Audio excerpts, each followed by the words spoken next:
Hai Arsnesia, siapkan dirimu untuk menjadi apa yang kamu inginkan. Menemukan versi terbaikmu dengan berkuliah di Ars University.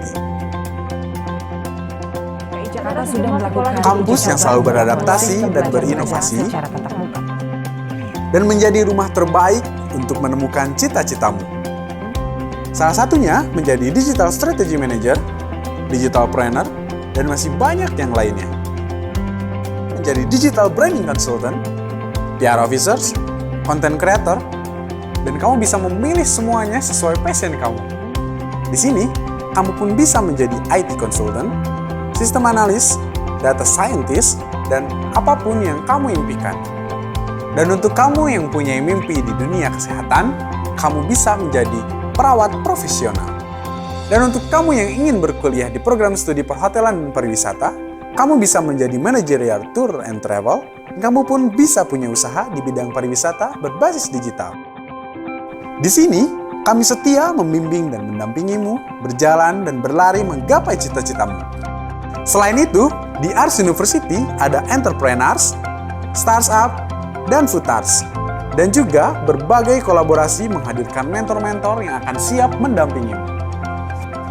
Bagi kamu yang ingin menemukan dan mengembangkan skill terbaikmu, Ars TV hadir sebagai media kampus yang entertain dan sangat edukatif. Kita membangun mimpi, kita fokus berjuang, kita berinovasi, kita meraih cita-cita, dan kita menginspirasi. Fokuslah pada cita-citamu, wujudkan impianmu, kami mendukungmu.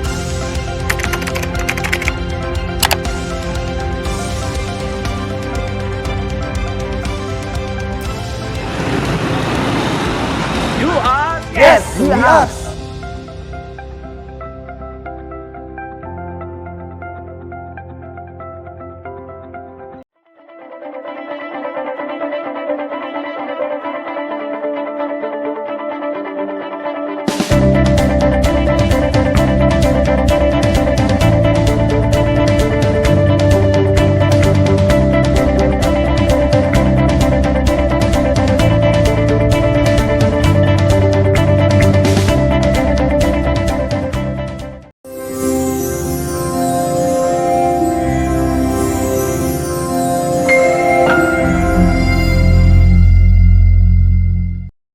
Assalamualaikum warahmatullahi wabarakatuh. Selamat siang untuk kita semua. Perkenalkan, saya Yudi Ramdhani yang siang ini diberi kesempatan untuk memandu webinar hari ini dengan tema Mobile Application Development Strategy for Steady Growth in Business.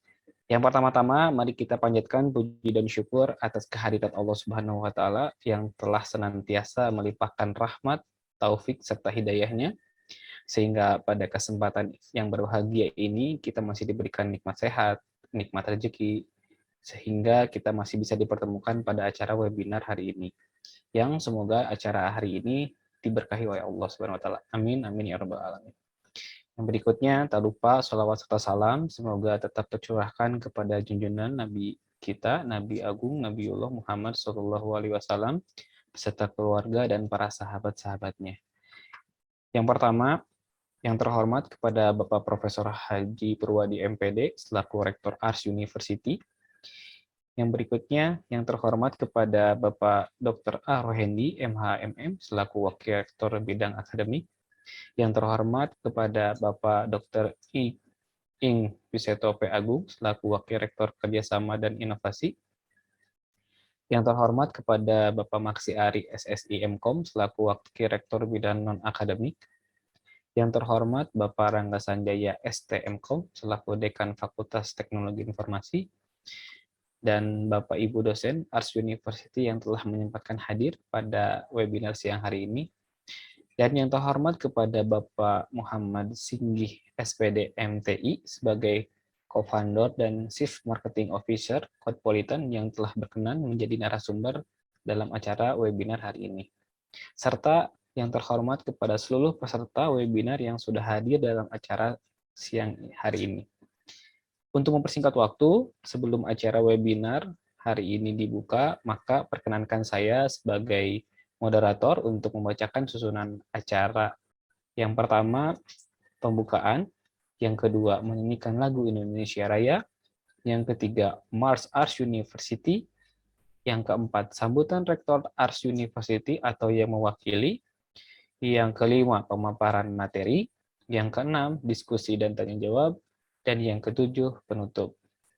Baik, untuk mempersingkat waktu, marilah kita buka acara hari ini dengan membacakan basmalah. Dan acara yang berikutnya adalah menyanyikan lagu Indonesia Raya. Untuk menghormati lagu kebangsaan kita, maka saya ingatkan kembali untuk rekan-rekan senantiasa untuk mengaktifkan videonya. Baik, mari kita saksikan lagu Indonesia Raya.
Selesai.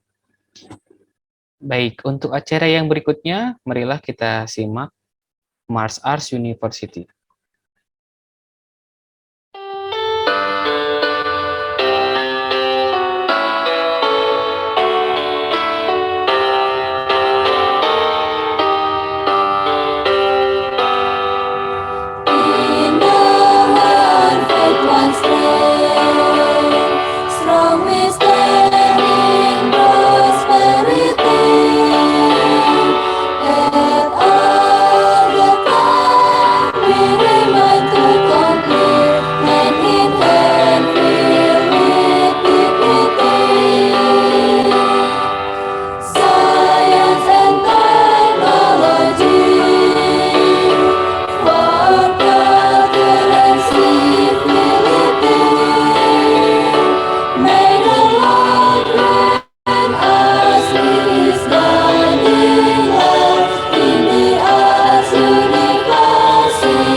Baik, kita melangkah lagi ke acara yang berikutnya.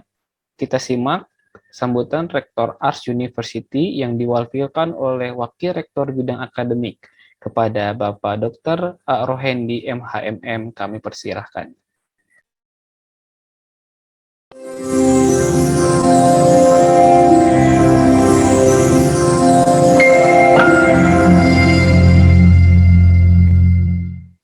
Bismillahirrahmanirrahim. Assalamualaikum warahmatullahi wabarakatuh. Pertama-tama marilah kita panjatkan puji dan syukur kehadirat Tuhan Yang Maha Kuasa yang telah melimpahkan rahmat dan karunia-Nya. Alhamdulillah pada kesempatan ini saya dapat menghadiri seminar wajib program studi dari Fakultas Teknologi Informasi Arts University yang diselenggarakan secara rutin setiap tahun. Mudah-mudahan acara ini sukses dari awal sampai akhir. Pertama-tama saya mengucapkan yang terhormat kepada Bapak Rektor Ars University yang berkenan hadir, para wakil rektor, para dekan, kaprodi, khususnya untuk dekan Fakultas Teknologi Informasi dan kaprodi Sistem Informasi dan kaprodi Teknologi Informasi. Juga saya mengapresiasi adik-adikku sekalian, para mahasiswa Fakultas Teknologi Informasi Ars University yang telah ikut serta dalam acara ini. Mudah-mudahan acara ini dapat diikuti dengan baik karena sesuai dengan materi yang ada itu sangat menunjang bagi adik-adik sekalian dalam rangka mengikuti pembelajaran atau perkuliahan di Ars University. Sebagaimana kita ketahui bahwa kurikulum di Ars University ini sudah diagendakan untuk kurikulum yang berbasis teknologi. Dan untuk Fakultas Teknologi, saya harapkan kurikulum yang berbasis digital ini, Fakultas Teknologi Informasi itu menjadi yang terdepan di dalam mengembangkan kurikulum yang berbasis digital. Nah, oleh karena itu, acara ini sebetulnya sangat menunjang bagi adik-adik sekalian dalam mempelajari keilmuan-keilmuan yang terkait dengan teknologi informasi yang berbasis digital. Karena bagaimanapun juga materi yang diikuti di dalam perkuliahan itu biasanya linier ya, agar relatif tidak banyak berubah, akan tetapi berbeda dengan di lapangan, keilmuan-keilmuan teknologi informasi yang berbasis digital itu setiap saat itu pasti berubah. Nah, oleh karena itu saya mengapresiasi dari sebagai Wakil Rektor Bidang Akademik adanya seminar ini, sehingga diharapkan para mahasiswa Ars University khususnya Fakultas Teknologi Informasi tidak hanya mampu menguasai keilmuan teknologi informasi berbasis digital di dalam kampus, juga dapat menimba ilmu, menimba pengalaman bagaimana keilmuan atau pengembangan teknologi informasi berbasis digital di dunia luar. Oleh karena itu, saya mengucapkan terima kasih kepada seluruh narasumber yang telah berpartisipasi di dalam acara ini. Mudah-mudahan sukses dan selamanya bisa bekerja sama dengan Ars University. Juga kepada Bapak Ibu Dekan, khususnya Fakultas Teknologi Informasi, kegiatan ini mudah-mudahan tidak hanya kegiatan hari ini saja atau pada kesempatan ini saja, tetapi juga menjadi kegiatan rutin. Karena apa? Karena memang sekarang ini setiap lulusan itu diwajibkan di samping mempunyai ijazah juga wajib menggunakan atau mempunyai SKPI, surat keterangan pendamping ijazah. Ya. Dan insya Allah setelah mengikuti acara ini, adik-adikku sekalian akan mendapatkan sertifikat yang akan digunakan sebagai surat keterangan pendamping ijazah. Demikian mungkin yang dapat saya sampaikan sebagai Wakil Rektor Akademik. Sekali lagi, mudah-mudahan sukses dari awal sampai akhir, dan adik-adik sekalian, para mahasiswa dapat mengambil manfaat yang lebih dalam lagi, lebih banyak lagi dalam acara ini. Wabillahi taufiq wal hidayah. Wassalamualaikum warahmatullahi wabarakatuh.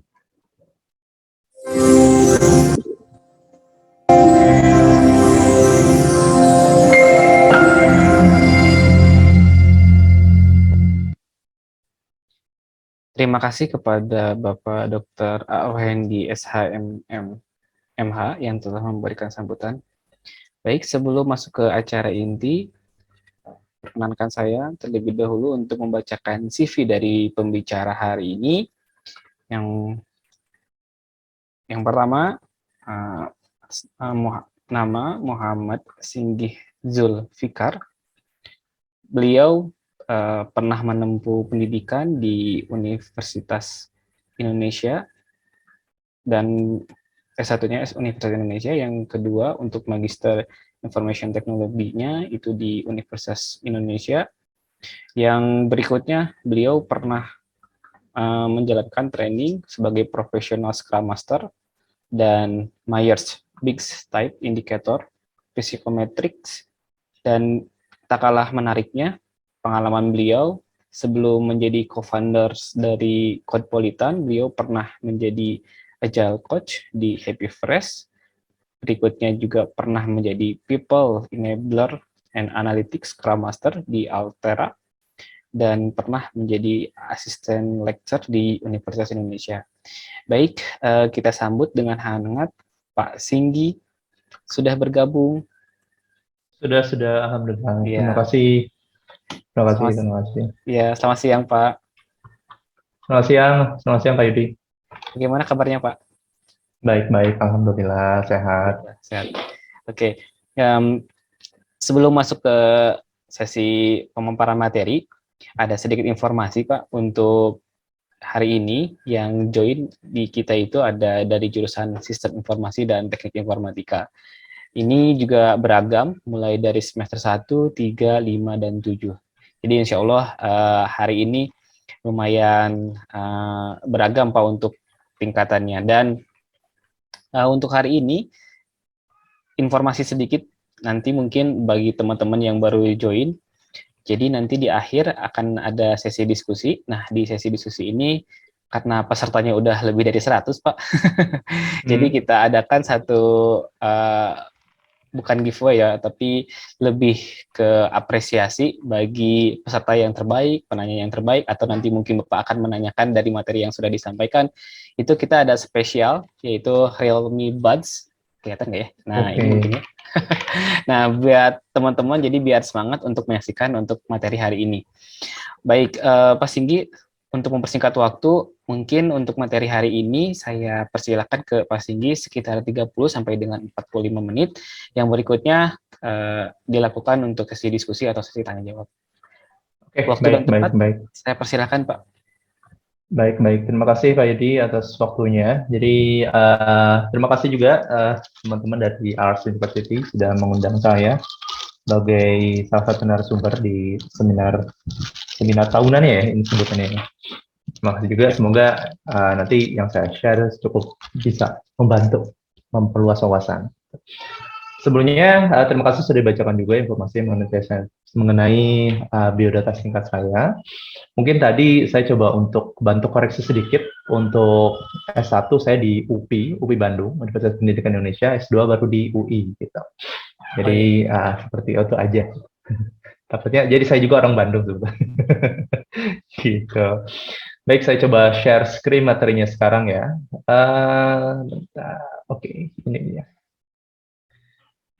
Oke, jadi topik utama tadi tentang mobile application development strategy for steady growth in business. Nah, sebelum dimulai, boleh nggak teman-teman yang saya pengen lihat nih, yang ini bisa ngasih respon dan reaction ya. Di antara teman-teman ini semua yang menjadi mobile engineer atau udah buat aplikasi, siapa aja? Boleh kasih reaction pakai tangan. Oke, 1, 2, ada lagi? Kasih reaction di tools-nya yang di bawah, yang di tools-nya Zoom, ada. Kalau masih coba-coba, no worries, karena biasanya emang pas masih kuliah itu masih coba-coba. Terus kalau yang semester 7 nih biasanya kan udah nentuin skripsinya apa, atau TA-nya apa, mungkin ada yang buat aplikasi juga. Jadi mungkin ini sedikit kejauhan kalau tujuannya skripsi, tapi nggak apa-apa, karena ini lebih kewawasan tambahan. Mobile Application Development Strategy for Steady Growth in Business. Saya mau pastiin dulu, suara saya jelas? Cukup jelas? Cukup jelas, Pak. Jelas, Pak. Oke, terima kasih konfirmasinya. Nah, ini rangkaian dari temanya menarik nih, Challenge and Opportunities in Digital Era, betul banget. Jadi sebisa mungkin kita harus keep up dengan perkembangan zaman, eranya sekarang gitu ya, jangan sampai ketinggalan. Dan supaya kesempatan-kesempatan yang bagus tuh tetap kita tahu gitu dan kita bisa pilih dengan baik gitu. Oke, nah lanjut lagi, saya Singgi, co-founder Codepolitan dari 2014 sampai sekarang. Berarti kisaran udah, alhamdulillah ya, Codepolitan sekitar hampir 8 tahun gitu. Mungkin nanti Maret atau saya lupa Maret atau Mei ya, bulatnya itu Maret atau Mei itu bulat 8 tahun gitu. Dan lanjut lagi untuk materinya sekarang, kita akan ada 4 topik utama. Jadinya untuk bagian bagaimana membuat aplikasi dan SDLC ataupun desain dengan tools dan sebagainya itu saya skip aja untuk di sini. Kita fokus dengan growth-nya aplikasi itu kayak gimana teman-teman ke depannya. Karena saya percaya di saat pembelajaran atau teman-teman mencoba pun itu sudah dialami langsung. Karena itu udah bagian dari expertise teman-teman sebagai ambil kuliah di teknik informasi sama di sistem informasi informatika atau teknik informasi ya. Sebentar ya. Hati-hati. Hati-hati ya. Maaf, biasa kalau di rumah kayak gini. Oke, terus kita mulai dengan lean mindset dulu teman-teman. Jadi lean mindset ini saya lebih menegaskan ke lean mindset. Lean, simple, ringkas, atau ada padanan satu lagi namanya agile. Itu lebih ke gimana membuat pemikiran kita tuh bukan tok-tok mentok atau fokus dengan oke, kita harus buat sesuatu yang keren. Kita harus buat ini end-to-end keren banget atau semuanya harus perfect dari awal dan semua solusi harus diselesaikan. Di kondisi sekarang, digital era, kita tidak bisa menunggu selama itu. Jadi kita harus berpikir singkat mungkin, bahkan secepat mungkin untuk belajar. Jadi kalau saya sebutnya lean mindset atau agile mindset ya. Nah, kalau di lean startup ini ada 3 komposisi. Menariknya ini sebetulnya bukan harus mencerminkan 3 orang yang berbeda, tapi bisa jadi 1 orang tapi punya 3 kemampuan ini gitu.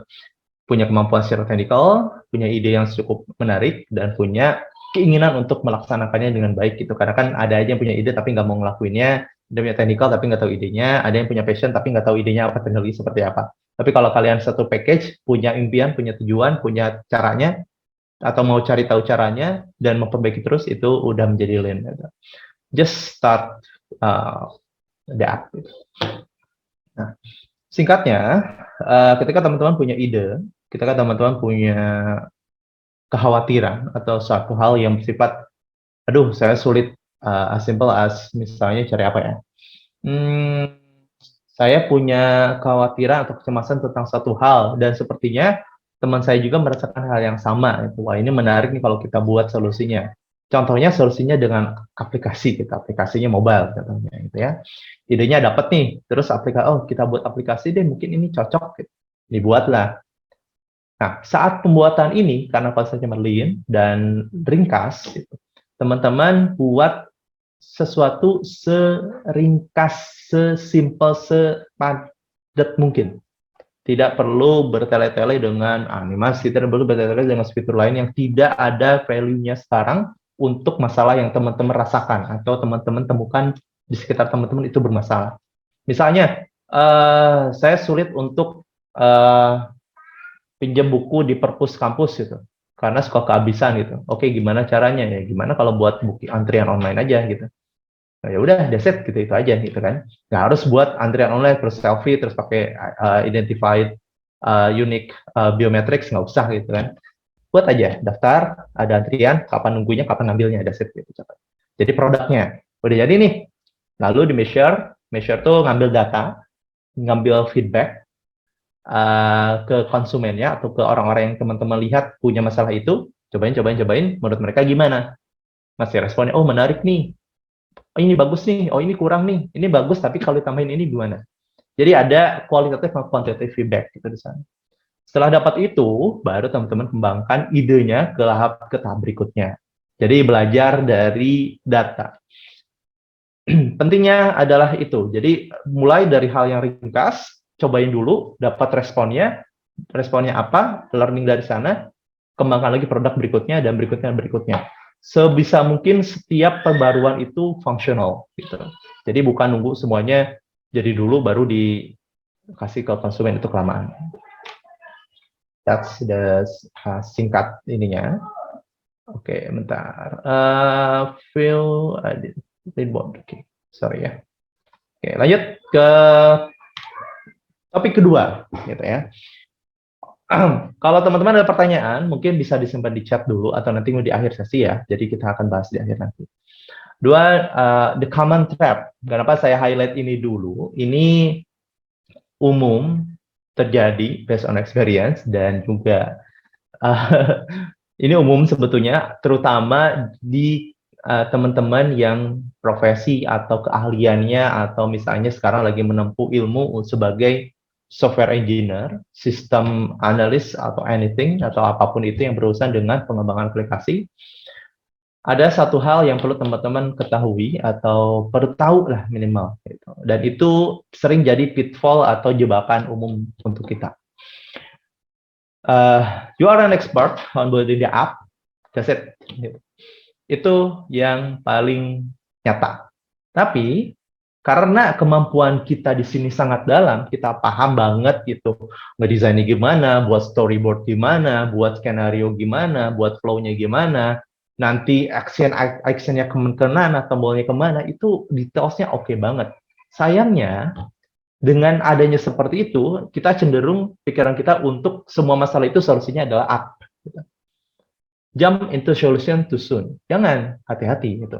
Tidak semua masalah itu harus solusinya app, malah bisa lebih rumit gitu kan. Jadi hati-hati ketika teman-teman punya keahlian, terkadang kita menyempitkan dunia itu sesempit keahlian kita. Itu jebakan yang umum terjadi sebagai software engineer atau sebagai penggiat tech gitu ya. Saat ini memang eranya kebetulan iya gitu. Karena handphone handphone hampir 24 jam, satu kali 24 jam ada di tangan kita gitu ya, hampir gitu ya, untuk sebagian orang. Nah, jump to solution terlalu cepat, hati-hati menentukan solusinya, bisa jadi bukan aplikasi solusinya. Yang kedua, drown into the details. Kadang ketika kita udah tahu aplikasinya seperti apa, kita tahu gimana cara buatnya, kita terlalu asik untuk ngulik aplikasinya, padahal masalah utamanya belum terselesaikan gitu. Terlalu seru, terlalu asik, jadinya lupa. Di sini hati-hati, makanya tadi saya bilang lean dan agile, mulai dengan yang ringkas, seringkas mungkin. Kita memang kritis, itu bawaan seorang software engineer atau seorang membuat aplikasi, kita kritis, ini gimana ya, kalau gini gimana ya, kalau gitu gimana ya. Cukup hentikan dulu, hentikan di sana, fokus dengan penyelesaiannya apa dulu. Pertama itu ketika buat app itu dulu aja. Lihat respon dari market, lihat respon dari orang yang akan pakai. Karena semua harus berdasarkan data dan empiris. Empiris itu dalam artian dari experience teman-teman, dari experience user, dan itu bisa valid. Karena kita buat app bukan buat kita sendiri, kecuali yang membuatnya buat kita sendiri ya silakan. Jadi kita yang pakai gitu ya. Tapi kalau buat banyak orang, hati-hati. Terlalu banyak asumsi, betul. Karena tadi ya, itu kita terlalu expert, kita terlalu kritis, tapi berasumsi terlalu banyak. Jadinya menghentikan kita untuk merilis aplikasi lebih cepat. Gitu. Menghentikan kita untuk mencoba dulu dari konsumen. Terus sayangnya, ketika udah punya semua itu, aplikasi sudah jalan, ada sifat yang, kita tahu kok harus gimana. Jadi ada sosok seolah ingin seperti, Steve Jobs wannabe gitu ya. Tidak semua orang punya keahlian seperti Steve Jobs. Tidak semua orang punya imajinasi dan kreativitas seperti Steve Jobs. Karena sekarang pun market unpredictable. Jadi areanya inovasi iya, tapi inovasi yang berdasarkan dari feedback. Itu cara yang terbaik untuk kita lakukan sekarang. Dan selanjutnya. Jadi hati-hati 4 poin ini yang sering terjadi ketika kita sudah punya keahlian tersebut. Oke, kita lanjut ya. Ketiga, kalau urusan buat build app, tadi udah saya mention, kita skip dulu, karena itu teman-teman udah tahu teknologinya apa, Android, pakai Kotlin, pakai Java, iOS misalnya pakai Swift, atau pakai C++, ya, lupa saya, C++, ya. Pakai Swift, apapun itu, bahkan ada yang native app with React, with Vue, with Flutter, anything, is your choice gitu ya. Kita sedang membicarakan the app itu untuk di mata konsumen, bukan di mata kita. Nah, salah satu caranya yang perlu teman-teman tahu mengenai emang kita buat app aja enggak juga. Gitu. Tapi ada beberapa hal yang perlu teman-teman perhatikan, yaitu app marketing strategi. Teman-teman setidaknya tahu landasannya, flow-nya untuk membuat alur pertumbuhan aplikasi teman-teman lebih kuat dan bisnisnya berkembang. Gitu. Kalau misalnya memang dijadikan bisnis atau passive income contohnya ya. Gitu. Let's continue. Nah, di sini ada, ini sebetulnya 4 4PS ini hal yang umum di dalam area marketing strategi. Jadi product, pricing, place, promotion. Ini dari dulu sampai sekarang tetap relevan. Yang beda adalah bentuknya, sama layanannya apapun, tapi secara fundamentalnya kalau teman-teman pahami adalah 4 ini. Tentang penjualan, tentang produk, tentang apapun itu yang teman-teman mau jadikan bisnis, perlu produk, pricing, place, dan promotion. Produknya menarik, harganya juga tepat, tempatnya juga bisa dijangkau banyak orang, dan promosinya tepat guna dan tidak mengganggu gitu. Atau promosinya yang ngebantu semua aware gitu.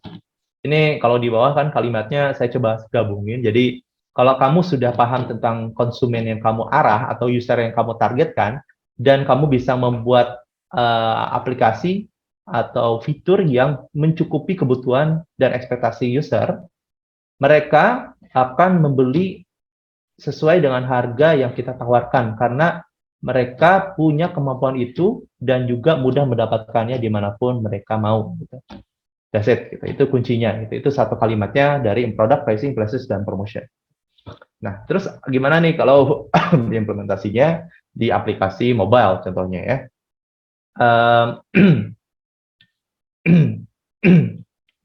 Oke. Kita lanjut.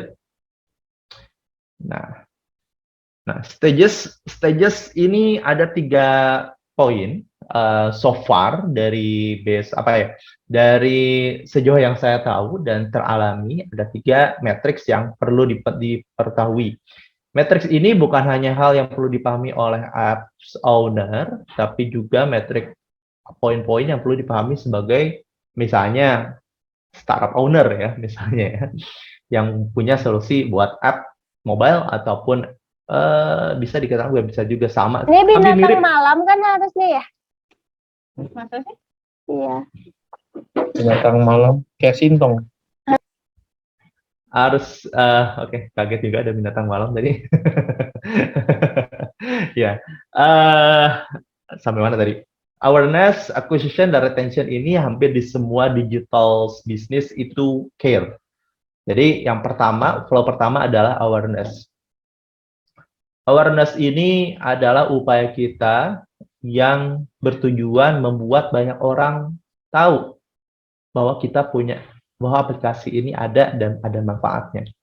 Jadi tahu dulu gitu. Kalau di live actionnya, live actionnya kalau di jalan teman-teman lihat banner, lihat Megatron atau apapun, itu adalah branding awareness tujuannya.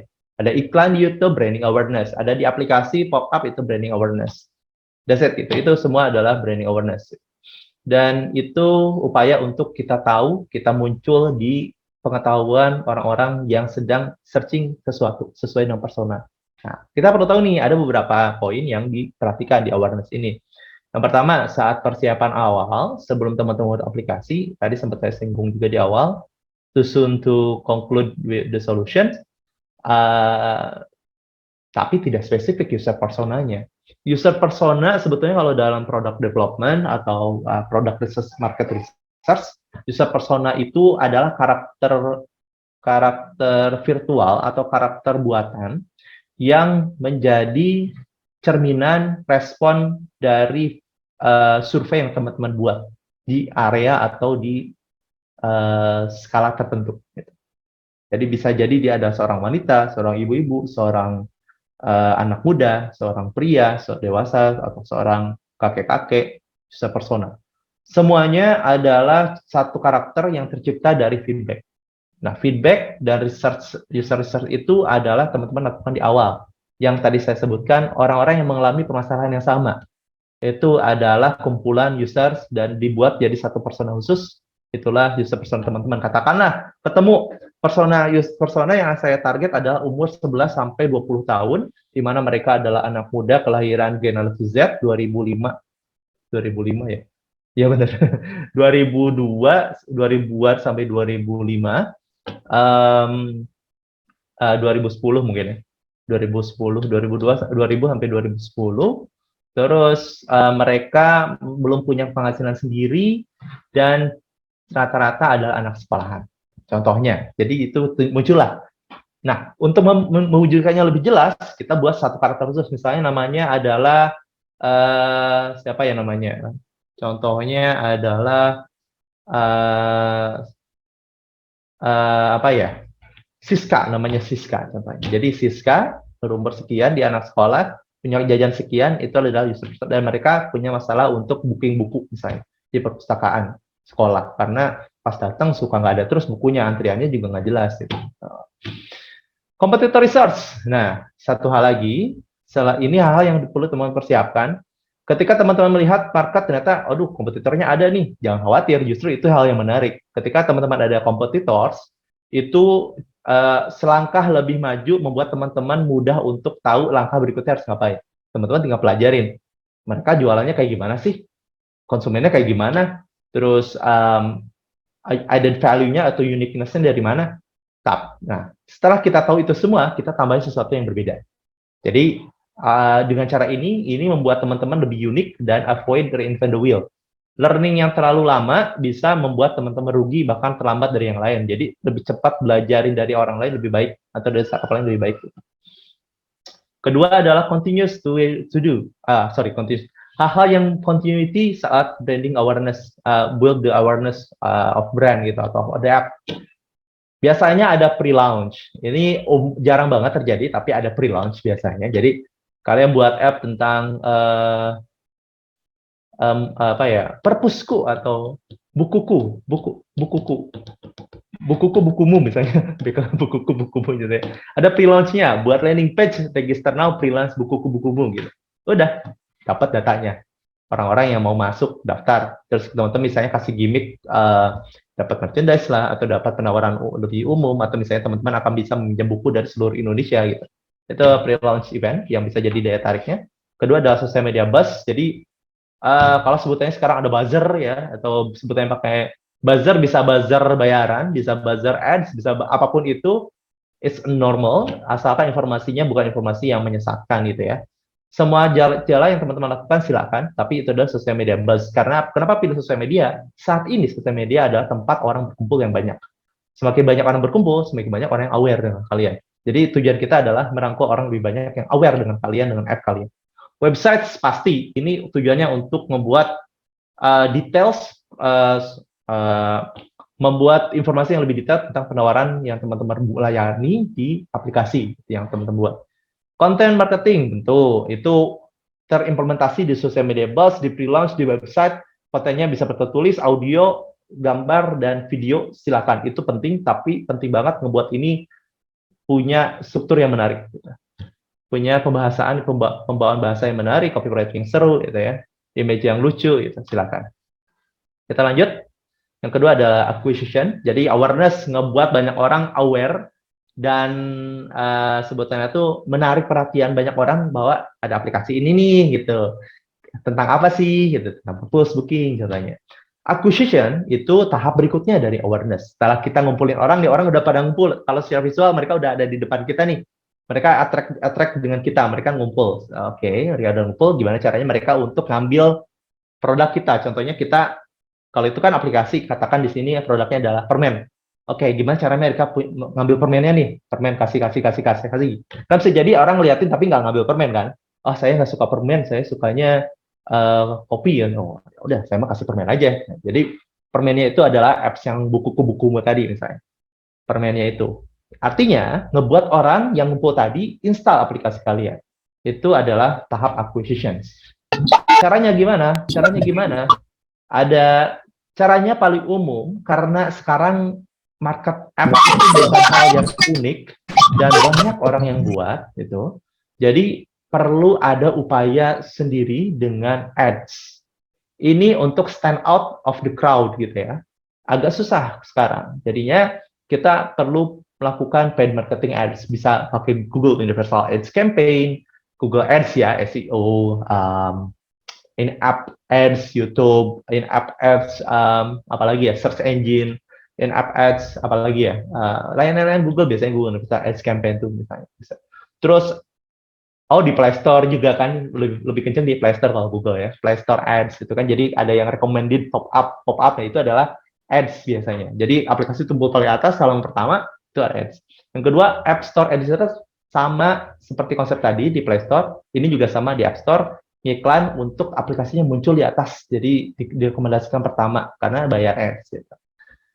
Yang ketiga adalah ads network lainnya, yang mungkin sekarang saya sebutkan Facebook dan TikTok karena ini adalah in-app ads atau vertical search atau vertical ads gitu. Jadi kita mengiklan di internal aplikasinya itu Facebook dan TikTok. Facebook kan banyak ya, ada Facebook, WhatsApp, Instagram. TikTok ya TikTok gitu. Mereka punya ciri khas masing-masing dan Facebook pun sekarang udah merambah ke area web dari dulu kayaknya kayak Facebook Pixel, tracking, conversion dan sebagainya gitu.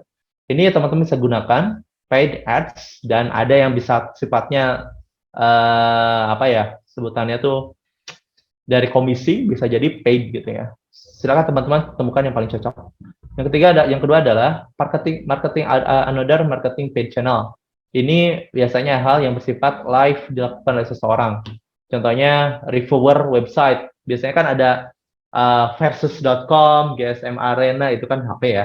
Terus ada alternative.io misalnya. Jadi misalnya alternatif dari Gojek, nanti muncul Grab, muncul Shopee Drive, apa sih, Traveloka Eats, banyak banget. Itu adalah reviewer website biasanya.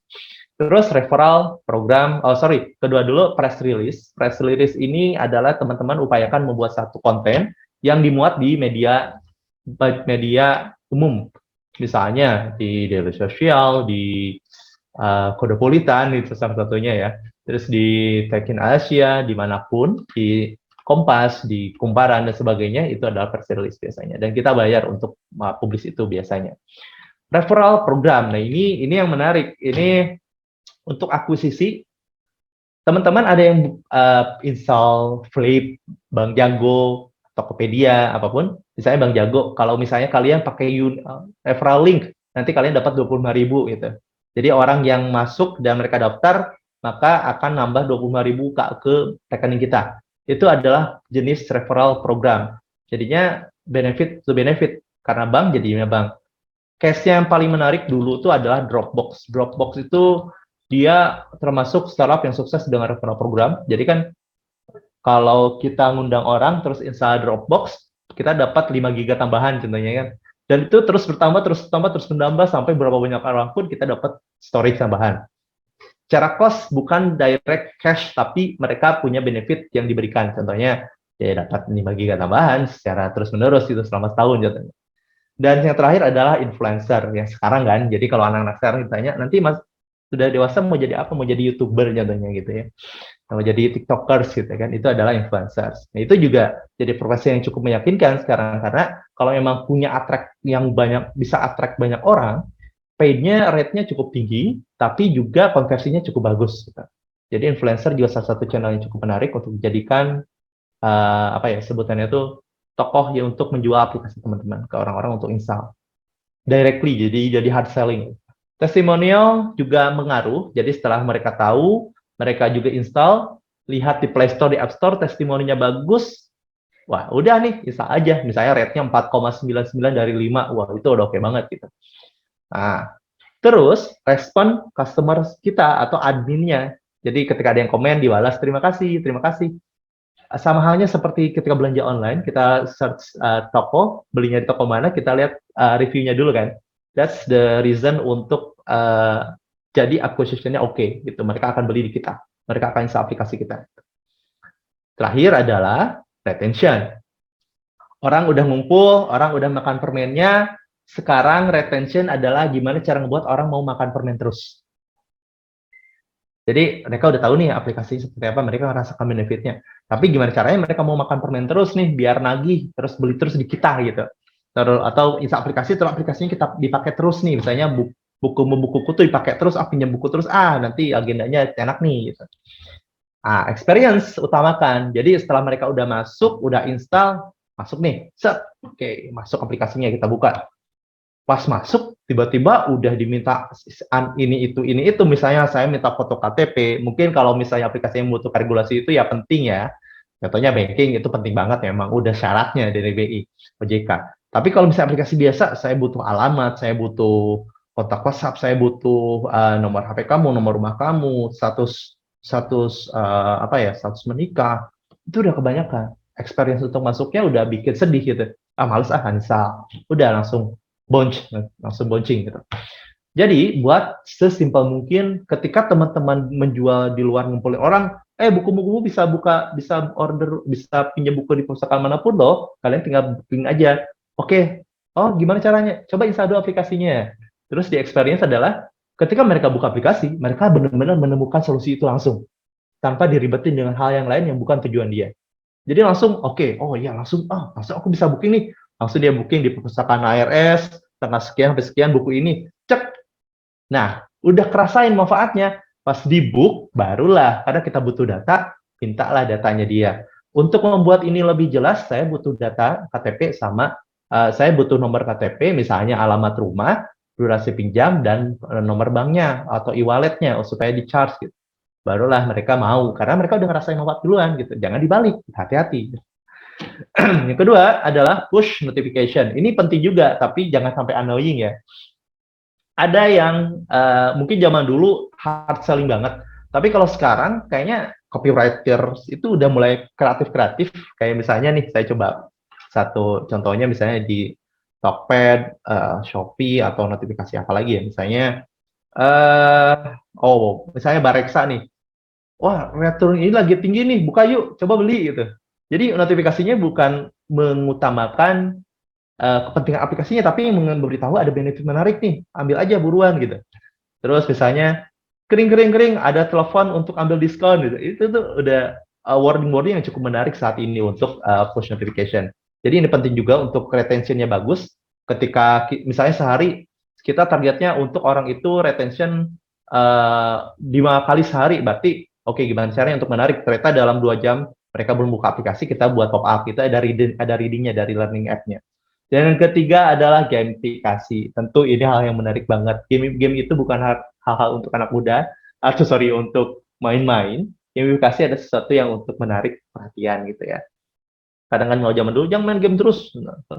Jam sekarang udah main game jadi atlet ya sekarang ya. Dunia sudah berubah ini. Gamification di sini dimaksud adalah hal-hal yang menarik di luar dari kebutuhan primernya untuk pinjam buku.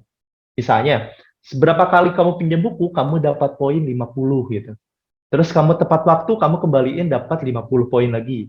Setiap kamu dapat poin setiap dapat 100 poin, kamu bisa beli buku di perpustakaan, kamu bisa beli buku di koperasi ini dengan diskon 50% misalnya. Itu adalah gamification.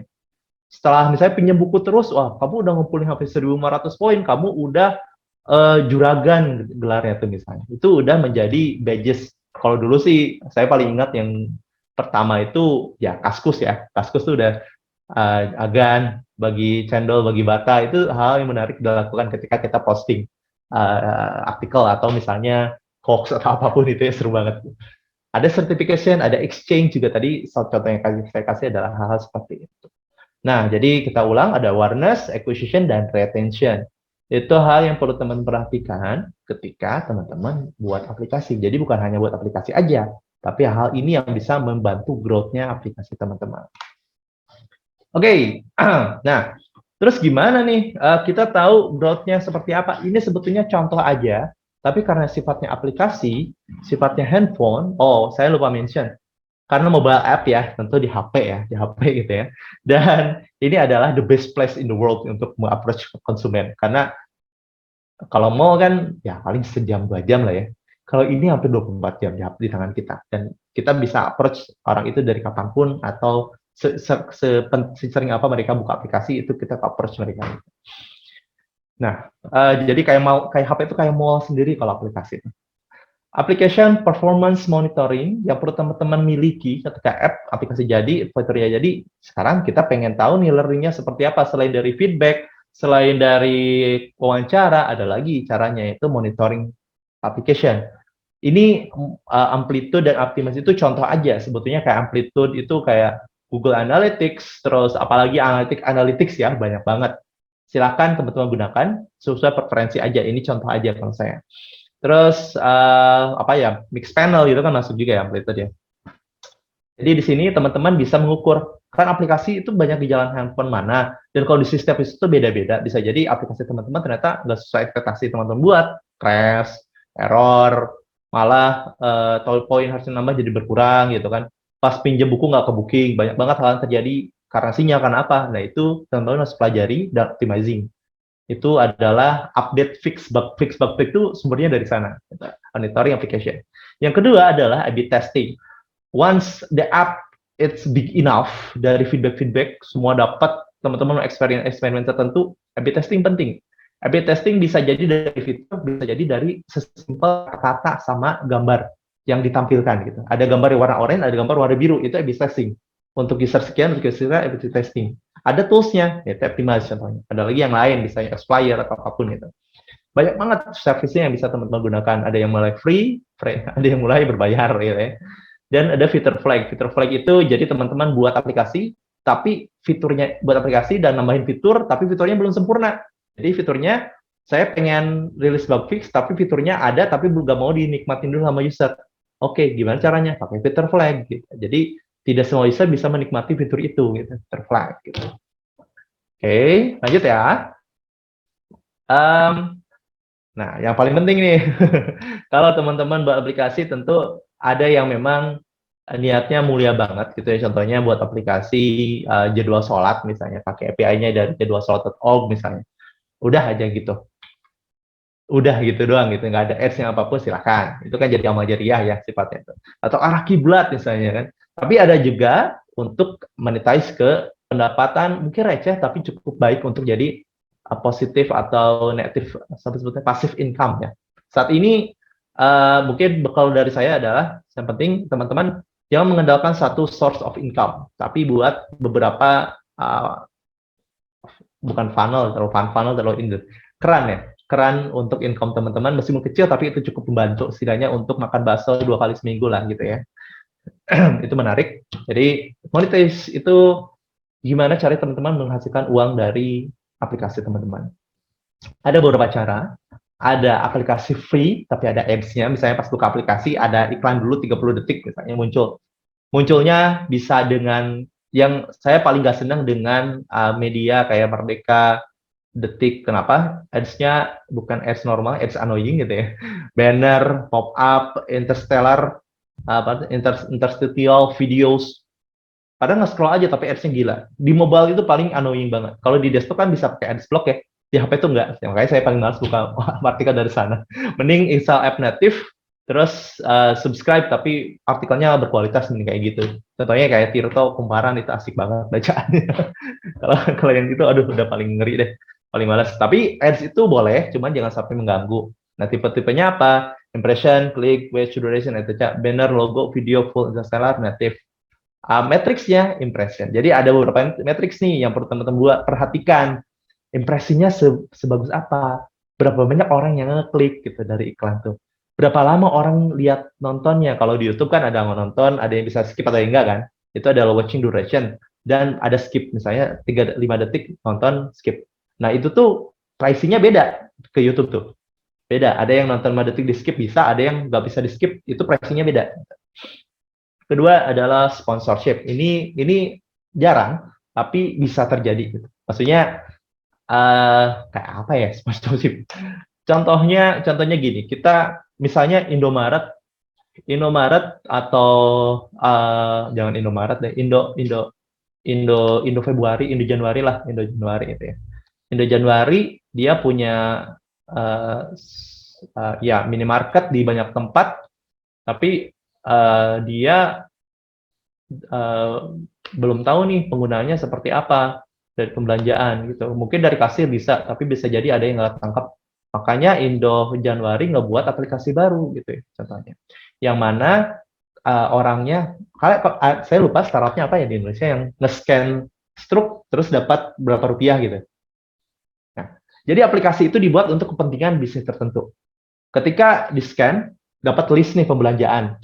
Nah, di scan itu, kita sebagai konsumen dapat berapa rupiah, data itu menjadi bisnis to bisnisnya Indomaret ke supplier mereka. Contohnya FMCG, kayak Unilever, terus Indofood, atau food yang lain, level-level lainnya gitu ya. Itu dikonversi menjadi bisnis to bisnis revenue, karena mereka bisa learning dari data itu, transaksi mana sih yang lebih tinggi, jadinya dari FMCG itu bisa menyiapkan stok lebih banyak juga. Hal-hal itu penting Dan itu bentuknya sponsorship apps biasanya. Dan kedua, jadi kita mah free aja, kita bahkan dapat benefit gitu ya. Terus subscription, ini umum banget ya, kayak misalnya teman-teman, apa yang paling umum ya, subscription ya? Spotify, Netflix, that's it gitu ya. Teman-teman nikmatin kontennya, tapi bayar per bulan. In-app purchase, in-app purchase ini banyak banget, coba teman-teman searching di Play Store, App Store, banyak banget ya. Aplikasinya udah bisa kita pakai, gamenya udah bisa kita nikmatin, contohnya Mobile Legends, apalagi itu Genshin Impact, terus PUBG, terus COD, apapun itu. Tapi suatu ketika kita pengen sesuatu yang beda nih, ternyata jual skin, jual premium fitur khusus, atau misalnya ada outstanding approach yang beda, gitu, harus bayar. Nah, itu in-app purchase namanya. Jadi ada benefit yang kita mau dapatkan tapi perlu bayar dulu gitu. Terus ada freemium. Ini agak mirip in-app purchase sama freemium. Bedanya kalau freemium dia fokus di basic sama advanced feature gitu. That's it gitu. Contohnya kayak saya pakai aplikasi untuk pencatatan keuangan namanya Monevi. Monevi ya, saya lupa lagi. Monevi sama Monelover sebenarnya pakai Monevi, tapi Monevi saya bisa nikmatin nyatet keuangan per hari itu jajan berapa, keluarin apa aja. Jadi per tahun ada resumenya. Cuman untuk ekspor saya harus bayar. Bayarnya berapa? Misalnya 20.000, ya udahlah 20.000 beli aja gitu. Nah, itu adalah premium biasanya. Dan yang ketiga, yang terakhir adalah affiliate marketing gitu. Affiliate marketing ini kayak gimana ya contohnya? Affiliate marketing. Oh, di sini saya lupa. Affiliate marketing itu adalah mengambil komisi dari barang yang teman-teman bantu jual transaksi. Affiliate marketing itu.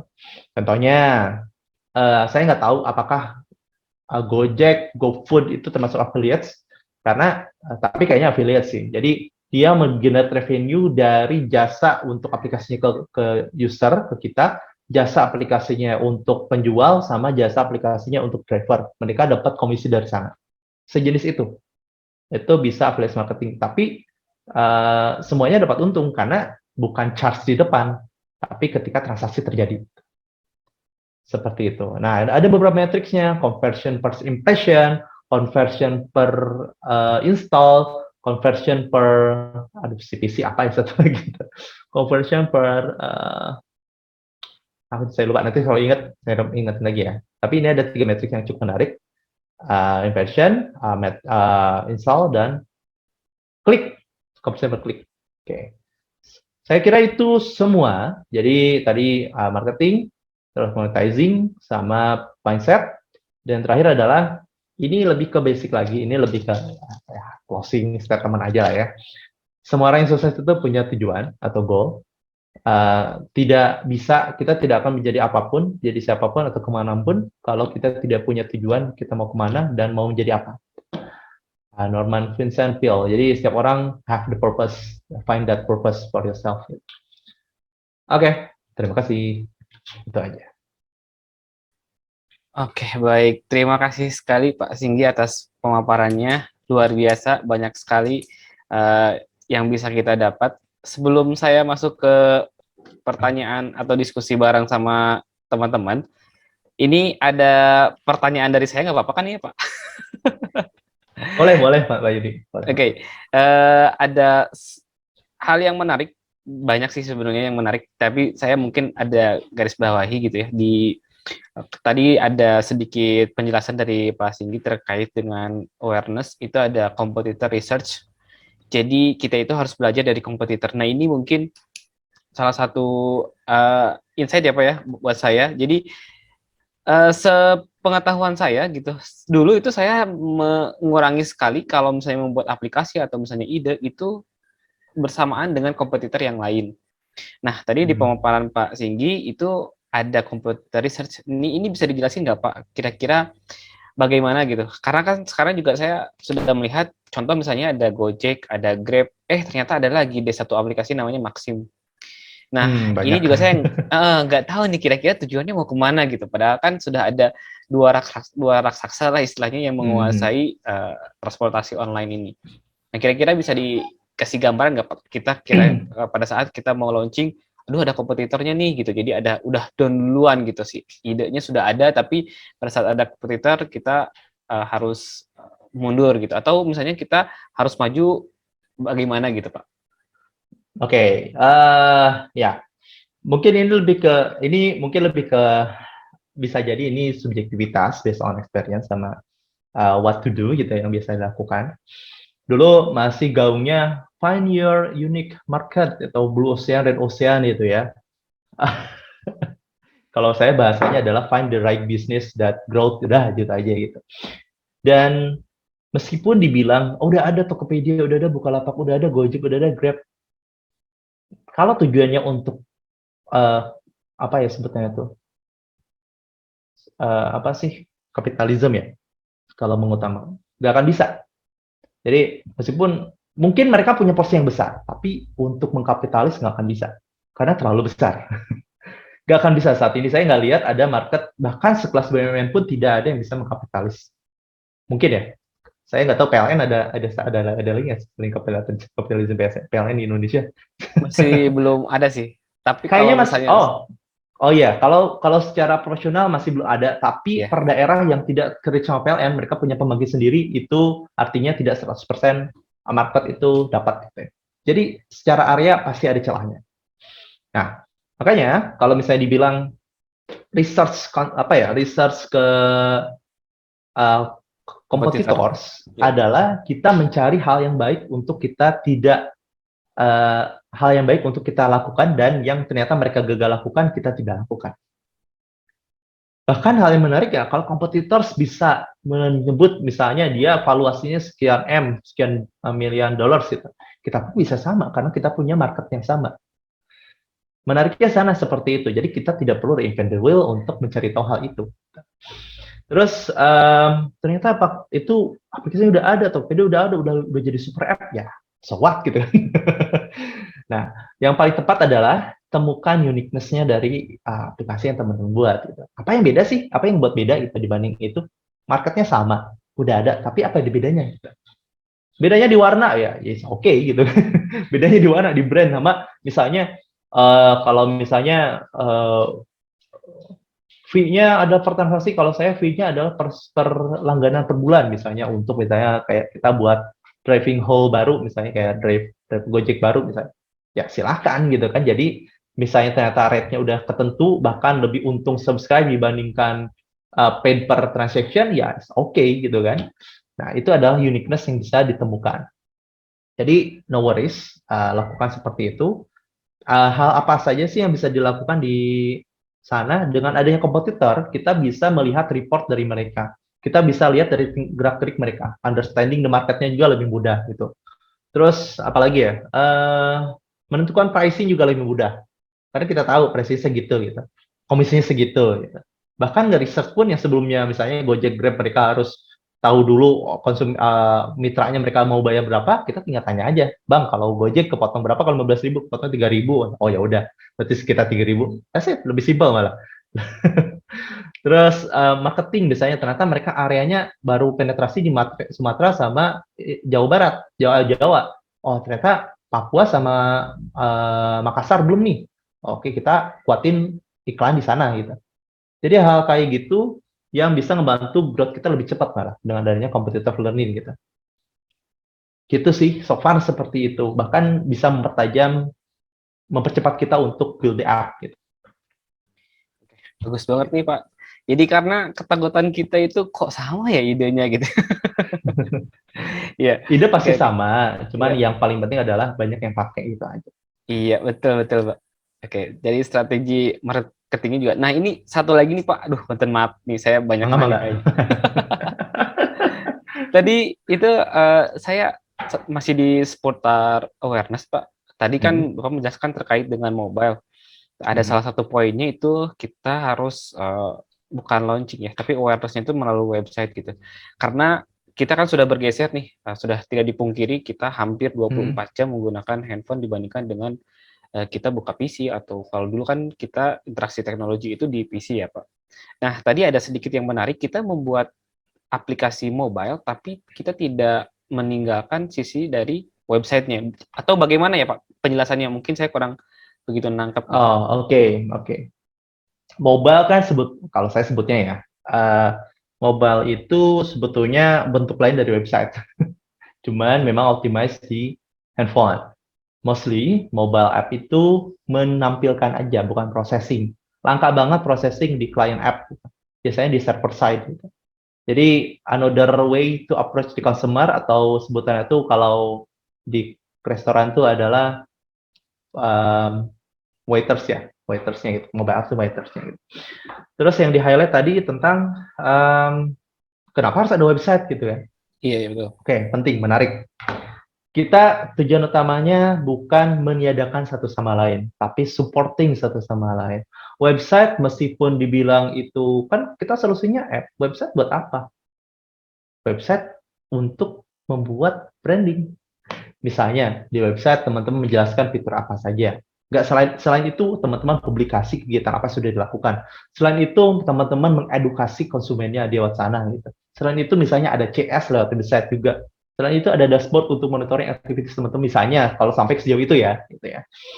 Dan kalau chance-nya untuk bisa keduanya itu lebih bagus, dan website lebih mudah untuk di-ads untuk naikin awareness dibanding dengan app langsung. Kalau app kan harus install dulu baru tahu informasinya. Kalau web kan sekali klik langsung buka gitu. Jadi kayak SEO, Facebook Pixel atau ads lainnya, call to action-nya tuh pasti diarahkan ke website dulu baru konversi ke mobile. Jangan banget langsung untuk mendapatkan informasi lebih detail, mereka perlu ada landing page, yaitu website-nya menjelaskan tentang fitur apa saja dan promo apa saja misalnya. Baru mereka mau install, baru mereka mau beli gitu. Jadi apa mau website, mau solusinya desktop app, mau mobile app, website pasti ada sekarang. Website pasti ada. Gitu sih. Jadi saling ngebantu, bukan menghilangkan gitu. Begitu. Mantap. Banyak sekali masukan dari Pak Singgi ini. Pasti rekan-rekan juga banyak banget nih yang mau nanya.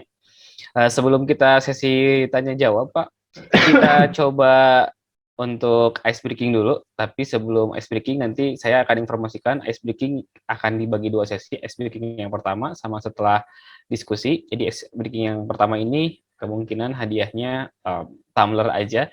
Nanti kita punya 2 saldo OVO, bukan 2 ya, saldo OVO 50.000 dan buds nanti dari pertanyaan kita coba pakai saldo OVO, dan yang terakhir mungkin entah itu gongsnya dari Pak Singgi terkait dengan pertanyaan-pertanyaan yang sudah disampaikan untuk yang Realme Buds-nya, atau misalnya dari pertanyaan yang paling menarik. Oke, kita ice breaking dulu, tapi sebelum ice breaking kita simak dulu iklan yang berikut ini.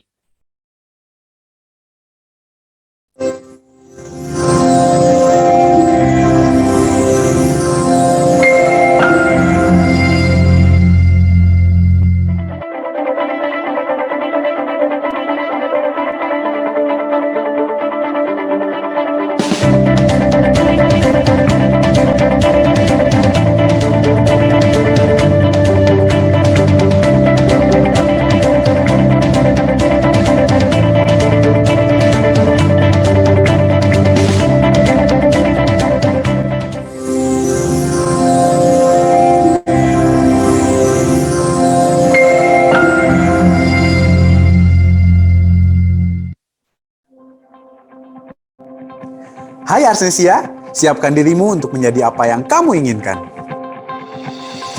Menemukan versi terbaikmu dengan berkuliah di Ars University. KI Jakarta sudah melakukan Kampus yang selalu beradaptasi dan berinovasi, secara tatap muka. dan menjadi rumah terbaik untuk menemukan cita-citamu. Salah satunya menjadi Digital Strategy Manager, Digital Planner, dan masih banyak yang lainnya. Menjadi Digital Branding Consultant, PR Officers, Content Creator, dan kamu bisa memilih semuanya sesuai passion kamu. Di sini, kamu pun bisa menjadi IT Consultant, System Analyst, Data Scientist, dan apapun yang kamu impikan. Dan untuk kamu yang punya mimpi di dunia kesehatan, kamu bisa menjadi perawat profesional. Dan untuk kamu yang ingin berkuliah di program studi perhotelan dan pariwisata, kamu bisa menjadi manajerial tour and travel, kamu pun bisa punya usaha di bidang pariwisata berbasis digital. Di sini, kami setia membimbing dan mendampingimu berjalan dan berlari menggapai cita-citamu. Selain itu, di Ars University ada entrepreneurs, startup, dan futars. Dan juga berbagai kolaborasi menghadirkan mentor-mentor yang akan siap mendampingimu. Bagi kamu yang ingin menemukan dan mengembangkan skill terbaikmu, Ars TV hadir sebagai media kampus yang entertain dan sangat edukatif. Kita membangun mimpi, kita fokus berjuang, kita berinovasi, kita meraih cita-cita, dan kita menginspirasi.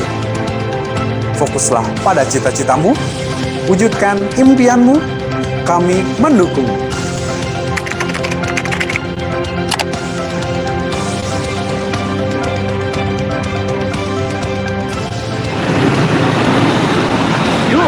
Yes, yes.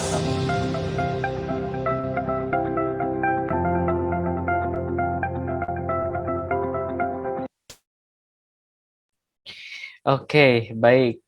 Sekarang kita masuk ke ice breaking. Jadi ice breaking yang sekarang itu kita disponsori oleh Prodi Sistem Informasi. Baik, di sini sudah ada Ketua Program Studi Sistem Informasi, Pak Idam Fardian Ansori. Nah, ini tadinya mau ngasih pertanyaan nih. Kita coba colek dulu. Ini kita dapat tumbler. Oke, Pak Idam sudah siap, Pak Idam? Iya, selamat siang Pak Yudi. Selamat siang teman-teman dan selamat siang Pak Singgi. Ada apa nih Pak Yudi? Oke, Pak Idam, tadi saya mau ngasih ice breaking tapi karena disponsori oleh Sistem Informasi, coba sekarang satu pertanyaan Pak yang dapat atau enggak yang pertanyaan yang bisa menjawab itu dapat satu tumbler. Iya Pak Yudi, kalau gitu. Oke, selamat siang teman-teman. Ini mah tebak-tebakan aja ya. Perbedaan antara matahari dan bulan. Yang bisa boleh acungkan tangan atau raise hand. Nanti akan operator beri kesempatan untuk mengaktifkan audio. Yang tahu perbedaan antara matahari dan bulan. Ini mah tebak-tebakan aja, nggak usah mikirnya.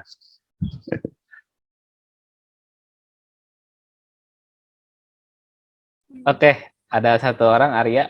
Oke, kita spotlight. Ya. Arya. Siang, Mbak. Siang. Silakan. Kalau matahari itu setahu saya terbitnya di siang hari, terbitnya di pagi hari, terbenamnya di malam hari. Kalau bulan itu perbedaannya dengan matahari. Jadi pengganti matahari terbitnya di malam, terbenamnya di fajar. Waduh, itu mau ilmiah. Ini mau tebak-tebakan, kurang sesuai. Ada Erik Wakil, ada Imsat. Silakan yang bisa, Mas Erik, tapi harus mengaktifkan video terlebih dahulu ya. Gak bisa on cam, Pak. Kenapa itu? Gak tahu, laptopnya nggak support, Pak.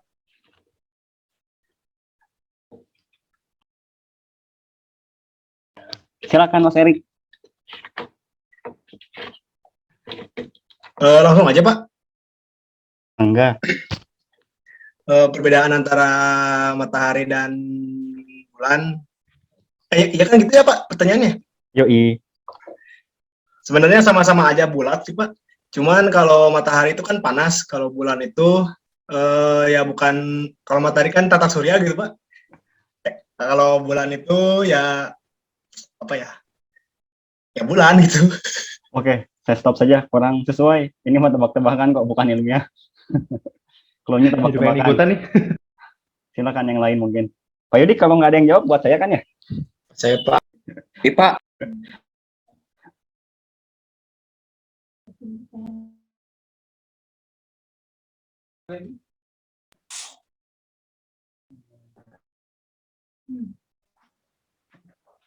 Oke, yang udah yang udah open video itu Alfi ya, Alfi. Ada Imsat. Pak Yudi. Imsat. Oh iya, boleh. Silakan Mas Imsat. Perbedaan matahari sama bulan, kalau di matahari itu ada diskon, kalau di bulan itu nggak ada. Selamat Mas Imsat.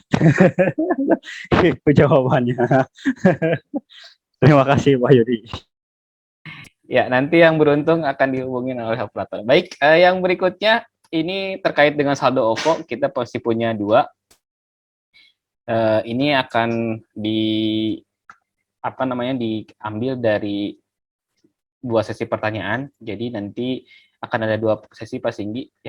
Sesi yang pertama 3 penanya dan sesi yang kedua 3 penanya. Nah, yang untuk saat ini kita ambil 1 sesi terlebih dahulu untuk 3 orang penanya. Kira-kira siapa yang akan menanya? Silahkan. Banyak juga ya. Arya masih mau nanya sama Erik? Atau gimana nih? Masih Pak, ada pertanyaan juga sih. Oke. Tadi siapa yang ini? Oke, baik. Saya masuk karena Arya masih tetap masih on cam. Mana Arya tadi? Udah nih. Mana coba ya tadi? Siapa nih yang oke, saya ambil 3 dulu ya. Oke, Arifin. Silahkan Arifin untuk open mic-nya. Assalamualaikum warahmatullahi wabarakatuh. Saya dari Teknik Informatika ingin bertanya, kan misalnya kalau saya bikin aplikasi, nah di dalam aplikasinya itu ada ini fitur gratis sama fitur berbayar. Nah, gimana agar aplikasi buatan saya tidak mengalami pembajakan oleh pihak lain? Misalnya tuh si fitur yang berbayarnya tuh jadi di otak-atik itu jadi yang harusnya berbayar malah menjadi gratis, atau sering disebut ini jadi aplikasi mod gitu. Nah, gimana cara solusi agar itu tidak terjadi? Segitu saja pertanyaan saya, Pak. Terima kasih. Oke. Pak Singgi, apakah mau ditampung dulu atau langsung dijawab? Jawab aja langsung deh. Saya suka lupa. Boleh, mangga Pak, silakan. Oke. Makasih Arifin atau Yusuf ya, Arifin Yusuf lah ya. Pertanyaan menarik. Jadi karena memang open source-nya itu si Android ya, mostly. Kalau iOS saya jarang lihat sih ada app yang bisa di-mod gitu ya, iOS. Mereka nggak bisa kalau nggak verified dari iOS Store, karena itu lebih rumit Pak. Maksudnya lebih strict. Jadi jarang banget kalau iOS. Yang Android ini saya belum tahu juga caranya gimana. Kalau di mod itu memang bisa di-unpack ya, karena sebutnya APK ya, masih bisa di-unpack gitu. Saya nggak tahu, mungkin ada teknologi untuk enkripsinya lagi, APK-nya itu. Kalau nggak salah ada deh, tapi saya lupa. Kalau salah ada enkripsi, tapi kalau menjamin itu tidak bisa di mod, tidak yakin juga, cuma mempersulit bisa. Gitu. APK itu pada dasarnya memang bisa di-unpack gitu ya, jadi dan bisa di-mod itu.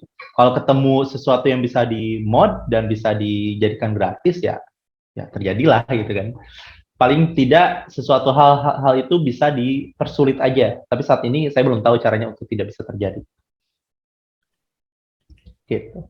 Oke, sama-sama. Baik. Yang pertanyaan yang berikutnya, Imam Muhammad, mohon untuk di spotlight. Halo, selamat siang semuanya. Saya Imam Muhammad dari Teknik Informatika. Saya mau bertanya. Jadi saya pernah baca-baca di Twitter sama di artikel tuh bahwa Shopee itu lebih banyak penggunanya dari Tokopedia. Tapi kemarin baca di artikel tuh Tokopedia itu lebih tinggi rating penggunanya dari Shopee. Nah, apakah karena strategi marketing dari Tokopedia yang sering mengundang-undang artis luar, atau karena si aplikasi Tokopedia itu lebih ringan dari si Shopee itu? Sekian, Pak. Ini lebih ke user ya? Iya, Pak. Oke. Thank you. Pertanyaan menarik, tapi saya nggak bisa jawab juga, gitu Mas. Kenapa? Karena itulah seninya. Jadi meskipun tadi dibilang, mungkin saya jelasinnya itu lebih ke fundamental, garis besar, marketing, how to manage retention sama acquisition sama awareness. Tokped dan Shopee memang lagi tinggi-tingginya sekarang. Bahkan Shopee udah nyalip lah ya, gitu ya. Bisa jadi dari learning-nya tadi, learning-nya itu lebih bagus. Mereka tahu siapa yang mereka sasar, dan mereka tahu benefit apa yang menarik untuk orang yang disasar itu pakai aplikasi mereka. Shopee kan cenderung ke notabene-nya, kalau saya lihat ya, tolong koreksi, notabene-nya adalah ibu-ibu, wanita karir, lebih banyak gitu ya. Karena produknya yang dijual adalah yang diskon di sana. Gitu. Dan jangan lupa, kalaupun yang ditawarkan itu memang dia personalized, karena kan mereka udah learning juga dari habitnya setiap user, karena saking banyaknya produk yang ditawarkan ya. Dan Tokopedia dia lebih generik umumnya. Gitu. Kalau secara activitiesnya misalnya ngundang orang luar, terus ada Bang Roma Irama gitu, misalnya ada apa lagi yang jadi live video di aplikasi langsung, bahkan kayak tahun 2019 Indonesian Idol nonton di Tokopedia kan, gitu kan, itu salah satu hal yang bersifat naikin retention, dan itu semua itu retention gitu. Jadi hal seperti itu adalah strategi marketing sebetulnya. Kalau dampaknya di akhir, no one knows. Mau tahu misalnya, oh ternyata Bang Roma bisa meningkatkan ini, enggak, no one knows gitu. Karena semua kembali ke user itu decision-nya seperti apa. Cuman upaya itu, channelnya dengan cara aplikasi yang bisa memutar video langsung, gitu ya, jadi super app, benar-benar super app, Shopee, Tokopedia, itu bisa menarik perhatian, dan salah satu cara retention, screen on time-nya lebih lama juga, itu bisa. Itu terjadi, karena itu bisa memikat untuk menonton, gitu, memikat untuk diperhatikan. Gitu. Tapi kalau misalnya konversinya terjadi seperti apa, prediksi ada, tapi terjadinya exact sesuai keinginan, enggak. Mungkin saat ini yang lagi beruntung Shopee, saya bilang. Tapi nanti akan ada lagi. Makanya itulah persaingan penetrasi market, sebutannya itu. Dan user tidak banyak yang loyal ke satu aplikasi. Jarang banget. Yang ngebuat loyal itu biasanya adalah harga dan promosi. Saat ini, kalau di Indonesia. Kalau misalnya di luar, kalau kulturnya beda lagi, orang-orangnya beda lagi, bisa jadi beda lagi. Misalnya contohnya di Korea, mereka nggak tertarik dengan diskon, tapi yang penting setiap ada launch, misalnya ada promosi baru, yang penting ada opanya bisa dilihat. Gitu. Nggak bodo amat dengan harganya gitu. Bisa jadi, tergantung culture-nya. Jadi pentingnya untuk empirism dan learning dari feedback-nya konsumen gitu. Kita pelajari sesuai dengan kebiasaan mereka gitu. Gitu sih. Jadi kuncinya adalah ketahui siapa yang kalian sasar dan mereka senangnya apa. Ternyata senangnya di sini kalau misalnya di arts, ternyata senangnya pada nonton misalnya nonton X Factor, bisa jadi aplikasi teman-teman, wah saya bisa play X Factor gitu, bisa. Silahkan. Gitu. Jadi kalau misalnya itu terjadi karena itu bisa jadi, tapi pengukurnya bukan dari itu aja. Gitu. Gimana Imam? Sudah terjawab? Sudah Pak, terima kasih banyak. Terima kasih banyak. Oke, batch yang pertama, tinggal satu lagi, Saudara Alpi. Silahkan. Pak, izin Pak, bismillah. Assalamualaikum warahmatullahi wabarakatuh. Waalaikumsalam. Izin bertanya Pak, selain kita harus mempunyai kemampuan atau keinginan untuk membuat aplikasi dan ide dan passion kita sebagai mahasiswa teknik informatika, nah setelah kita mempunyai kemampuan seperti itu, nah pasti kan itu pasti bakal ada yang dihadapi gitu Pak. Nah tantangan apa aja sih yang bakal dihadapi oleh seorang pembuat aplikasi di masa yang akan datang? Dan satu lagi Pak, saya baca di artikel gitu bahwa di Jepang sama di Indonesia itu kan rating di YouTube tuh berbeda gitu. Di Indonesia tuh kan kalau di Jepang nih 500.000 itu udah kayak 5 juta, sedangkan di Indonesia tuh 5 juta itu sedikit gitu di Jepang tuh. Jadi kenapa seperti itu gitu Pak? Mungkin dari saya cukup sekian. Wassalamualaikum warahmatullahi wabarakatuh. Assalamualaikum. Boleh diulang pertanyaan kedua tadi? Saya belum menangkap. Karena di YouTube itu kan Pak subscriber di Indonesia dan di Jepang itu berbeda gitu. Kayak di Indonesia tuh 5 juta, sedangkan di Jepang itu setara dengan 500.000 gitu Pak. Kenapa rating di Indonesia dengan Jepang dan luar negeri itu berbeda gitu? Oke, menarik. Pertanyaan menarik. Saya jadi ingat video pernyataannya dari Jerome nih. 505 juta ya. Oke, thank you Alvin pertanyaannya. Jadi yang pertama tantangannya untuk membuat aplikasi ke depannya apa? Yang pertama tadi 3 sifat yang harus dimiliki, punya ide, punya passion, tahu caranya, itu bisa jadi nggak harus dimiliki satu orang aja. Bisa jadi beberapa orang, jadi tim gitu ya. Yang penting ketiga hal itu punya. Tantangan paling utama adalah, kalau spesifik disebutkannya secara teknikal tantangannya apa, secara ide tantangannya apa, secara passion tantangannya apa, itu beragam. Tapi yang saya lihat kunci utama ketika kita buat aplikasi dan mau membuat itu menjadi serius adalah konsistensi. Berapa ritme kita ngebuat aplikasi ini, berapa ritme kita memperbarui aplikasi, berapa ritme kita approach the market, berapa ritme kita membuat ini lebih bagus lagi. Jadi your time yang di spending ke aplikasi itu dan buat aplikasi itu lebih bagus lagi dari waktu, itu challenge-nya. Kalau tadi ada ide, ada passion, ada technical, itu mengikuti. Challenge-nya beda-beda. Tapi yang paling penting adalah semua itu bisa dihadapi dengan konsistensi. Gitu. Yang kedua,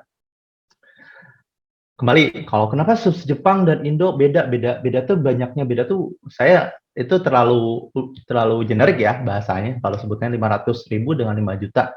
Mungkin secara, ini mungkin jadi jerome lagi ya, itu tuh lebih ke, kalau di sana statementnya adalah ke konversi. Jadi 500.000 di sana sebanding dengan 5 juta subscriber di Indonesia contohnya. Itu lebih ke konversi. Konversinya apa? Misalnya konversi per klik, konversi per install, konversi per impression, itu beda-beda. Bisa jadi culture-nya di sana mereka membiasakan untuk ads itu ya dihargai, ditonton sampai habis. Di Indonesia bisa jadi ada ad block, bisa jadi di skip gitu ya. Itu perbedaannya, makanya konversi income-nya beda. Bisa jadi. Tapi who knows, saya juga masih nebak ini ya. Jadi kalau mau details lagi, silahkan dicek, karena setiap culture di negara tertentu beda-beda. Dan kebijakan untuk term agreement juga beda-beda biasanya, sesuai dengan kebiasaan mereka. Makanya itulah personalized. Pentingnya kita mengikuti kebiasaan orang di sana. Gitu. Ketika punya app, kita punya di Indonesia, ya Indonesia punya kebiasaan gimana. Tapi ketika kita pindah ke Malaysia, ke Singapura yang dekat-dekat, atau ke Timor Leste, gitu ya. Maaf, Timor Leste itu di luar atau enggak ya? Saya lupa. Luar ya. Itu bisa beda lagi, nggak bisa. Oh, kita tuh membawa ini nih ke sana, bisa jadi di sana jadi hal yang tabu gitu. Jadi hati-hati, harus sesuai dengan yang terbiasa di sana. Seperti itu gitu sih. Oke, ini udah terjawab nih. Oke, sip. Tadi ada 3 orang Pak yang menjadi penanya, ada Arifin, ada Alfi, sama ada Imam. Kira-kira dari ketiga ini yang mana Pak yang berhak mendapatkan OVO 50.000? Wah. Ada OVO 50.000. Ketiga-tiganya nggak bisa ya? Oh, nggak bisa Pak, satu aja cukup.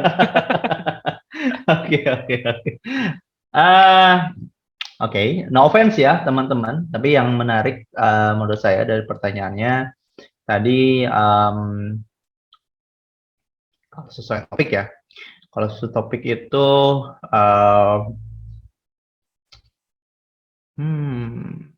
Alpi. Oke, Alfi. Pertanyaan terakhir berarti apa ya? Ya. Oke, terima kasih. Nanti Alpi akan dihubungin oleh operator. Baik, yang berikutnya, batch yang kedua nih Pak. Nah, masih ada palsu. Masih ada saldo 50.000 nih. Wow, kenceng banget ya kalau ada saldo 50.000. Oke, ada 2 yang raise hand. Oh, 3, udah 3 cukup. Jadi ada Giri, ada Jurvika, sama Erik. Kita yang pertama dulu, yang paling tercepat, Giri. Silahkan Giri. Jangan ngasih pertanyaan kayak dari Pak Ledam ya, nanti saya bingung jawabnya. Hari sama bulan bingung saya juga. Silakan Giri. Assalamualaikum warahmatullahi wabarakatuh. Assalamualaikum warahmatullahi wabarakatuh. Mungkin tadi udah dijelasin sama Bapak ya, tadi sinyalnya buruk itu. Pertanyaan saya, aplikasi ilegal itu seperti apa Pak? Kan banyak di berita-berita itu aplikasi ilegal. Biar kalau terjebak ke aplikasi itu gimana? Ada bedanya atau enggak? Oke. Ya Pak, udah. Oke. Aplikasi ilegal itu ada. Umum banget ya untuk pertanyaannya, maksudnya yang direfer dari berita yang kamu baca tentang apa spesifiknya, topiknya? Mungkin bisa lebih spesifik.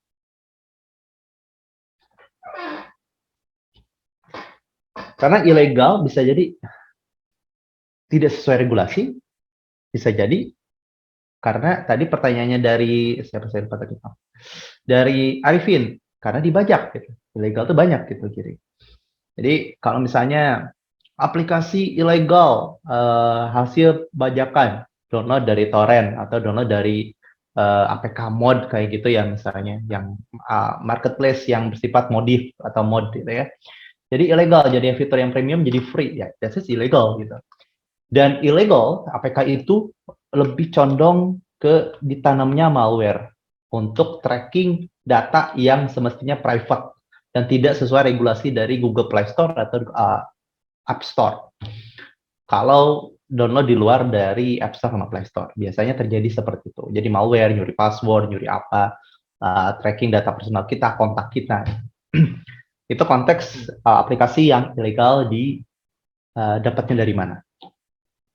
Yang kedua, misalnya konteks aplikasi ilegal yang tidak sesuai dengan regulasi yang diterapkan.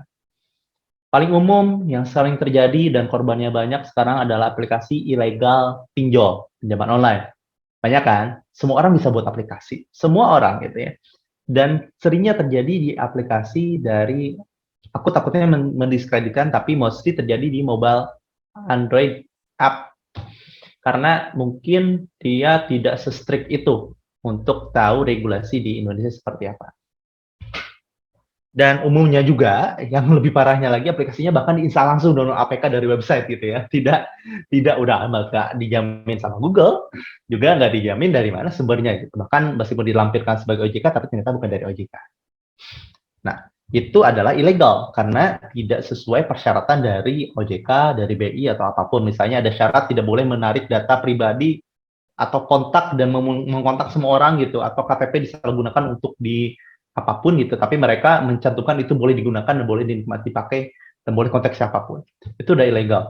Kemudian rate-nya juga ilegal dan sebagainya. Jadi agreement, rules, sudah violation the rules, violation the agreement, yang mana tidak bisa dipertanggungjawabkan itu adalah aplikasi ilegal, yang mana melawan hukum gitu ya. Itu sih yang saya tahu contoh-contohnya yang melawan hukum, yang memang sifatnya tidak sesuai ketentuan penyelenggara atau aturan yang sedang berlaku gitu sih. Mungkin itu Giri kalau spesifik ya. Tapi kalau misalnya mau ada case lain silakan.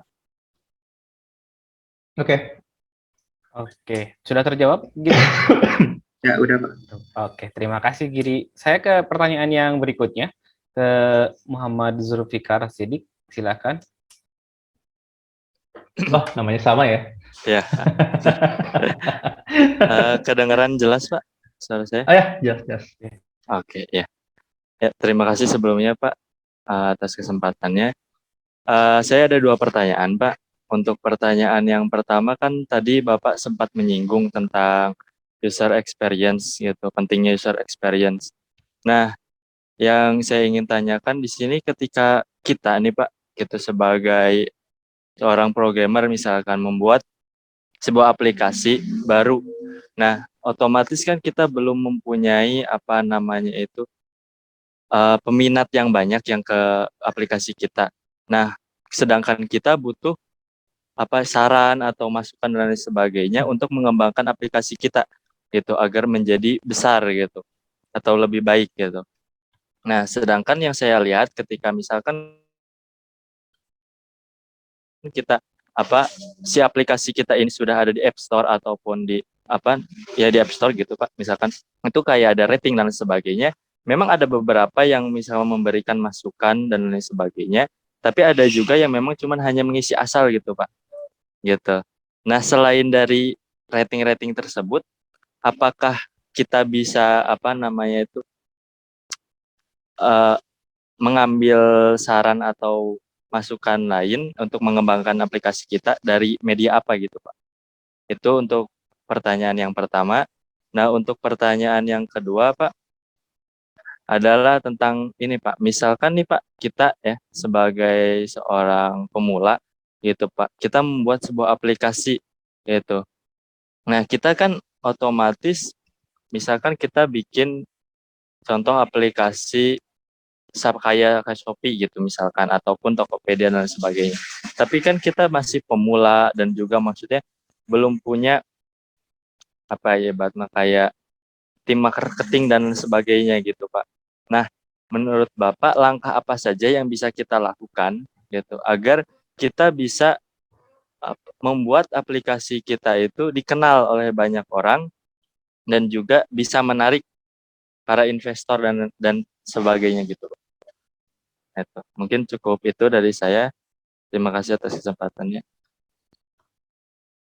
Oke, baik Pak Singgi. Mungkin tadi berkaitan dengan bagaimana user experience yang bisa diambil dari Play Store untuk rating, dan yang terakhir bagaimana cara membuat aplikasi. Oke, bagus, pertanyaan menarik. Jadi teman-teman sekarang itulah tipe yang saya sudah mention di awal. Gather the feedback ya di awal itu common pitfall-nya dari kita as technical expert kita buat aplikasi gampang lah gitu, tapi buat breaknya susah.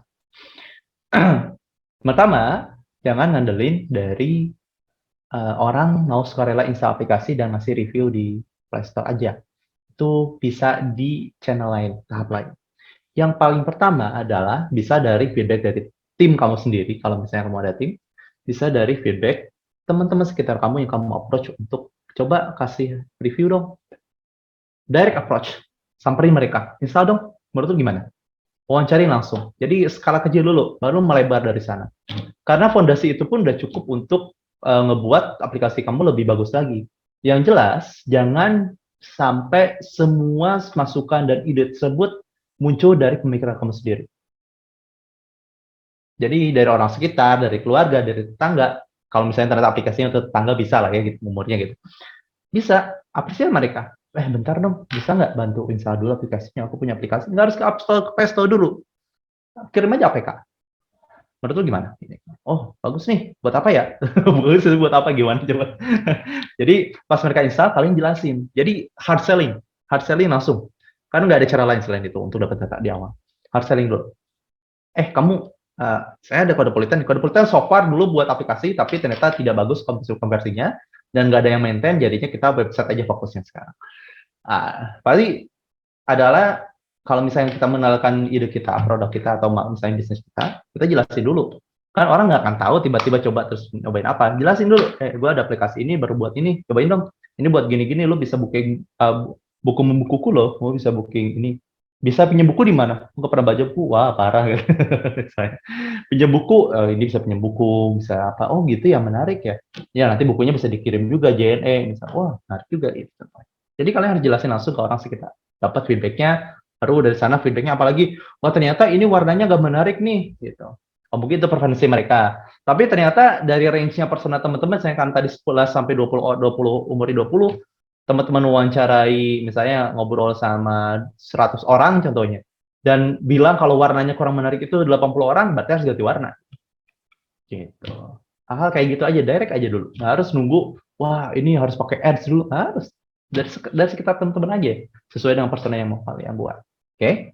Yang kedua, buat aplikasi mirip Shopee, tapi kita nggak tahu nih apapun. Oke, kalau misalnya tujuannya adalah untuk scale up cepat, banyak orang yang aware dengan in no time, dan ada investor tertarik, ya build the startup, jangan build the app, build the startup.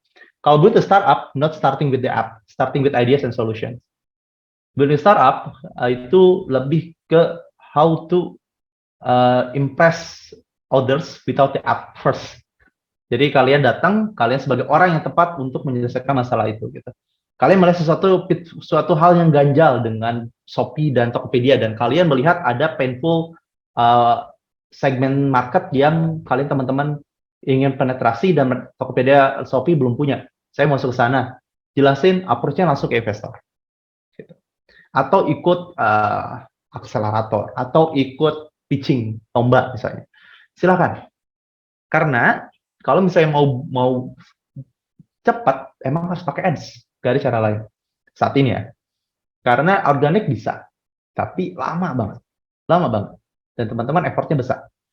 Dan build ads, kalau teman-teman punya funding itu nggak harus dari orang luar, dari investor ya. Funding itu bisa jadi dari dompet teman-teman sendiri. Teman-teman punya budget untuk ngiklan, ya silakan pasang gitu. Nggak harus nunggu dari investor. The failures of startup mindset itu adalah orang berpikir buat startup itu harus punya investor dulu. Enggak, jangan. Buat startup itu adalah kaliannya dulu. Kalian mau nyelesain apa? Mau buat apa? Sekomitmen apa? Dan itu berangsur-angsur lebih baik dari waktu ke waktu. Gitu. Urusan funding itu hanya untuk mempercepat, bukan sebagai fondasi utama.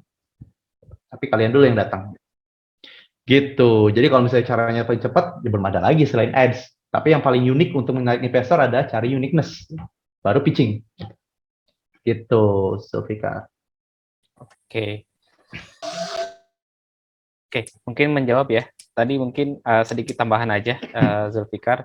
Bagi teman-teman yang mungkin punya ide menarik atau misalnya pengen buat startup, di ARS juga ada, kebetulan ada startup inkubator. Jadi startup inkubator ini khusus untuk teman-teman yang mau join atau punya ide di baik itu teknologi atau misalnya punya ide bisnis gitu, bisa dimasukkan ke startup yang ada di ARS. Oke, yang berikutnya pertanyaan yang terakhir nih dari Arya. Silahkan Arya. Ya, selamat siang Pak. Masih ya? Saya Arya dari Teknik Informatika. Saya ingin bertanya, ini kan lagi booming nih teknologi blockchain, kayak Bitcoin dan cryptocurrency kan. Nah, yang terbaru tuh yang metaverse juga kan banyak tuh yang kayak investor dan influencer yang artis-artis beli kafling gitu kan. Nah, yang saya ingin tanyakan, apakah kedua hal itu akan menjadi investasi masa depan dalam bisnis teknologi? Seperti itu, Pak.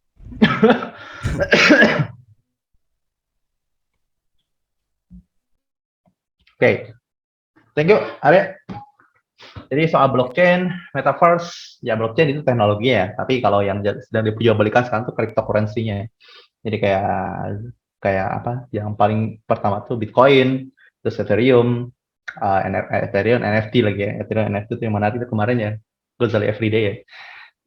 Terus apa lagi? Banyak banget lah uang-uang kripto yang memang dia decentralized gitu. Jadi nggak jadi di satu tempat untuk kepemilikannya kayak BI atau ada pengawas satu orang gitu. Nggak ada. Ini kalau decentralized, semua orang yang dapat koin itu akan tercatat pemilik dari koin itu sebelum-sebelumnya. Historicalnya jelas.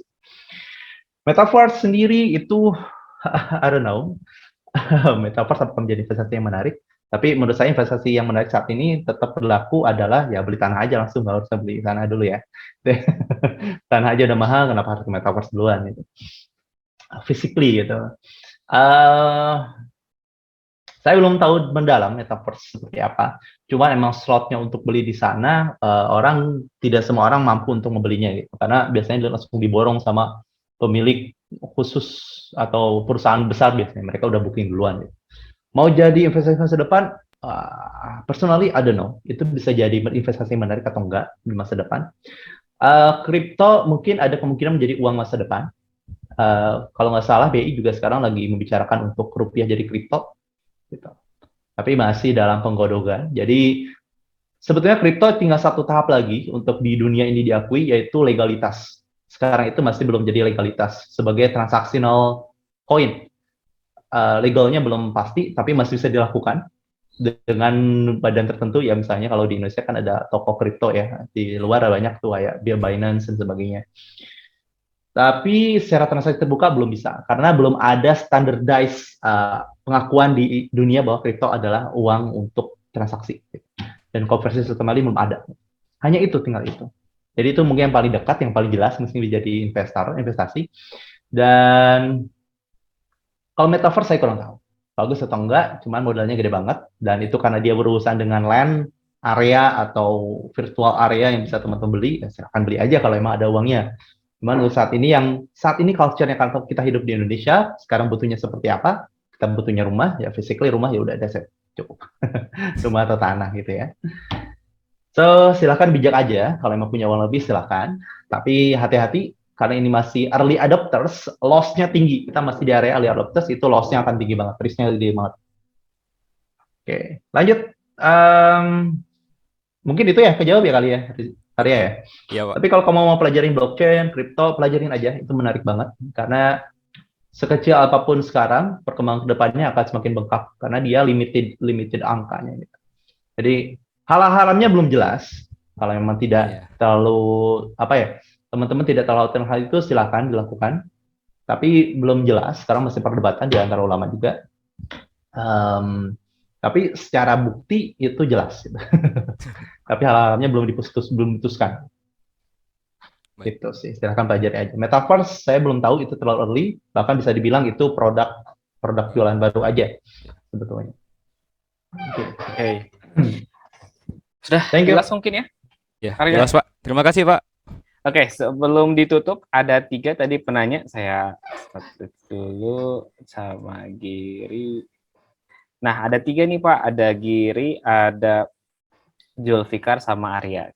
Kira-kira dari 3 penanya ini yang berhak mendapatkan voucher 50.000 OVO siapa nih Pak? Oke. Dari ketiganya ini menarik pertanyaannya. Jadi kayak aplikasi legal, terus apa tadi buat Shopee, terus store di store yang setting gimana, Arya dan blockchain metaverse. Saya lebih suka sama pertanyaannya dari Zulfikar untuk di konteks sekarang ya. Oke. Gitu. Selamat Mas Zulfikar. Bukan karena namanya mirip ya, memang bagus aja pertanyaan. Oke. Nah, terima kasih banyak. Nanti akan dihubungi oleh operator. Jadi yang terakhir nih Pak, kita akan keluarin. Mungkin ini gongnya mana ya? Ribet ya, lumayan itu. Lumayan. Kira-kira ada challenge apa nih Pak dari materi yang tadi? Ini boleh raise hand-nya diturunkan terlebih dahulu. Kita akan buat challenge. Bapak kasih pertanyaan atau misalnya challenge apa nih Pak? Seru-seruan juga nggak apa-apa. Oke. Apa ya? Paling menarik. Nah, saya coba lihat materi saya juga lupa. Boleh Pak. Tadi slide-nya udah di-share ya, jadi teman-teman punya kesempatan yang tinggi. Saya kemudian ambil dari slide juga.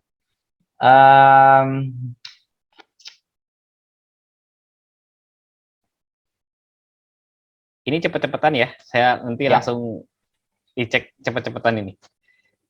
Oke.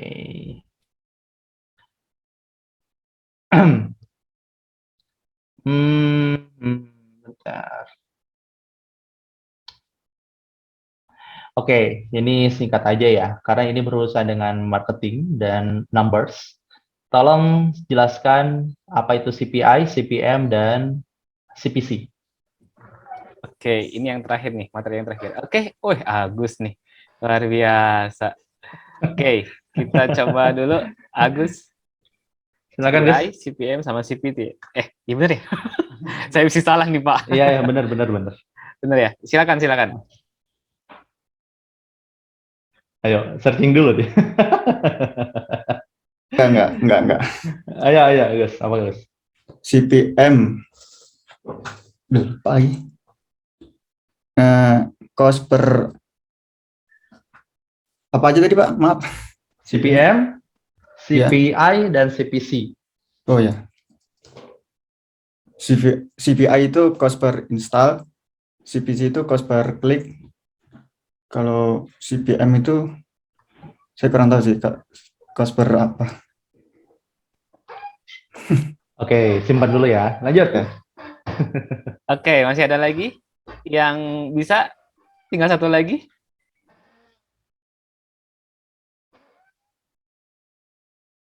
Ayo. Ya, CPM, CPI, CPC. Atau kalau nggak ada jawab buat saya ya berarti ya? Boleh Pak.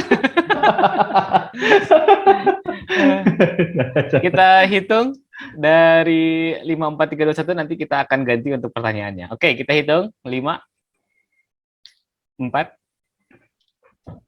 3, 2, 1. Oke, mungkin bisa diganti Pak pertanyaannya.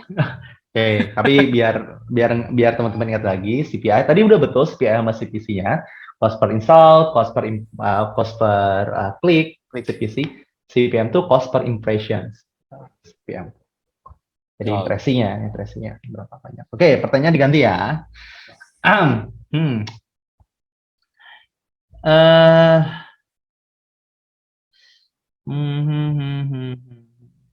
Tadi Saya ambil dari penjelasan aja, bukan dari poin-poin ya.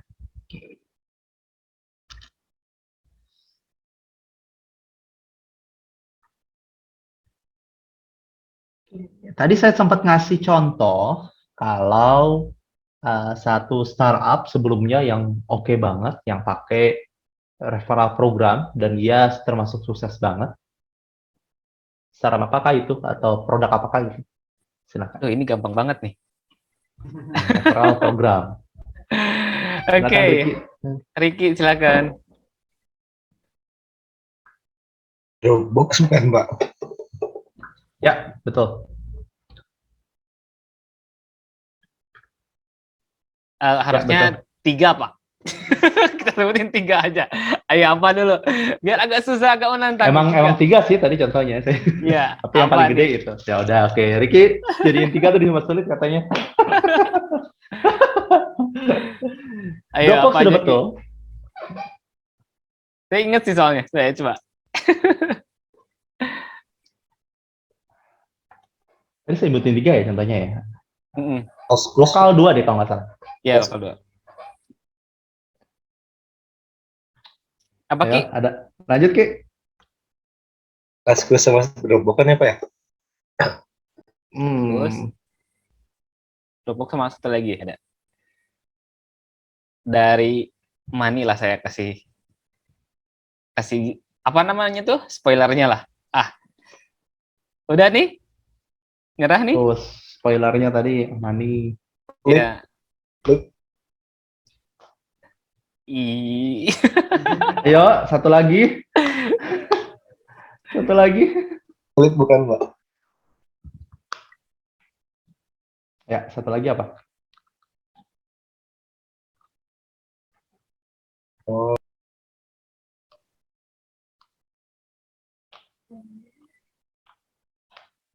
Apa, Ki? Satu lagi? Klik bukan, Pak? Ya, terus tadi apa aja tadi? Ini kan Dropbox, Flip, satu lagi apa? Kaskus mah enggak.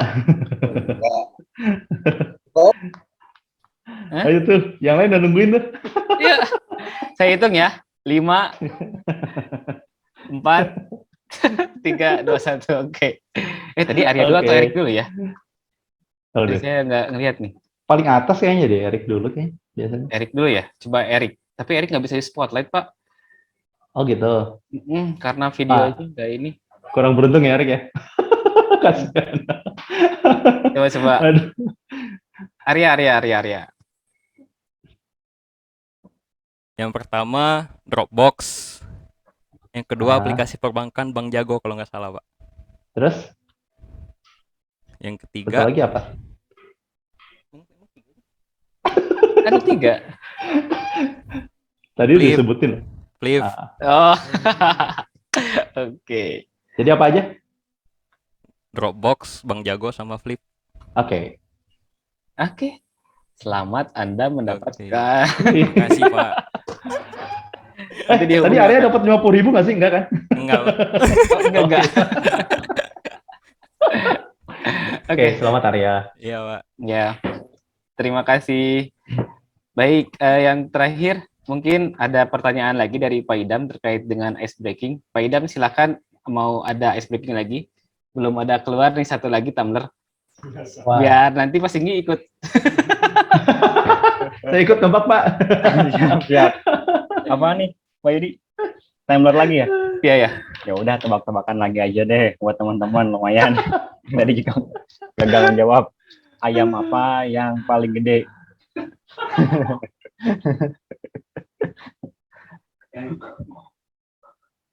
Wow. Yang belum jawab ya, saya mah coba pengen dengar yang belum jawab itu ada Nasrul sama Eka, Pak Yudi kalau nggak salah. Mungkin beri kesempatan yang belum menjawab.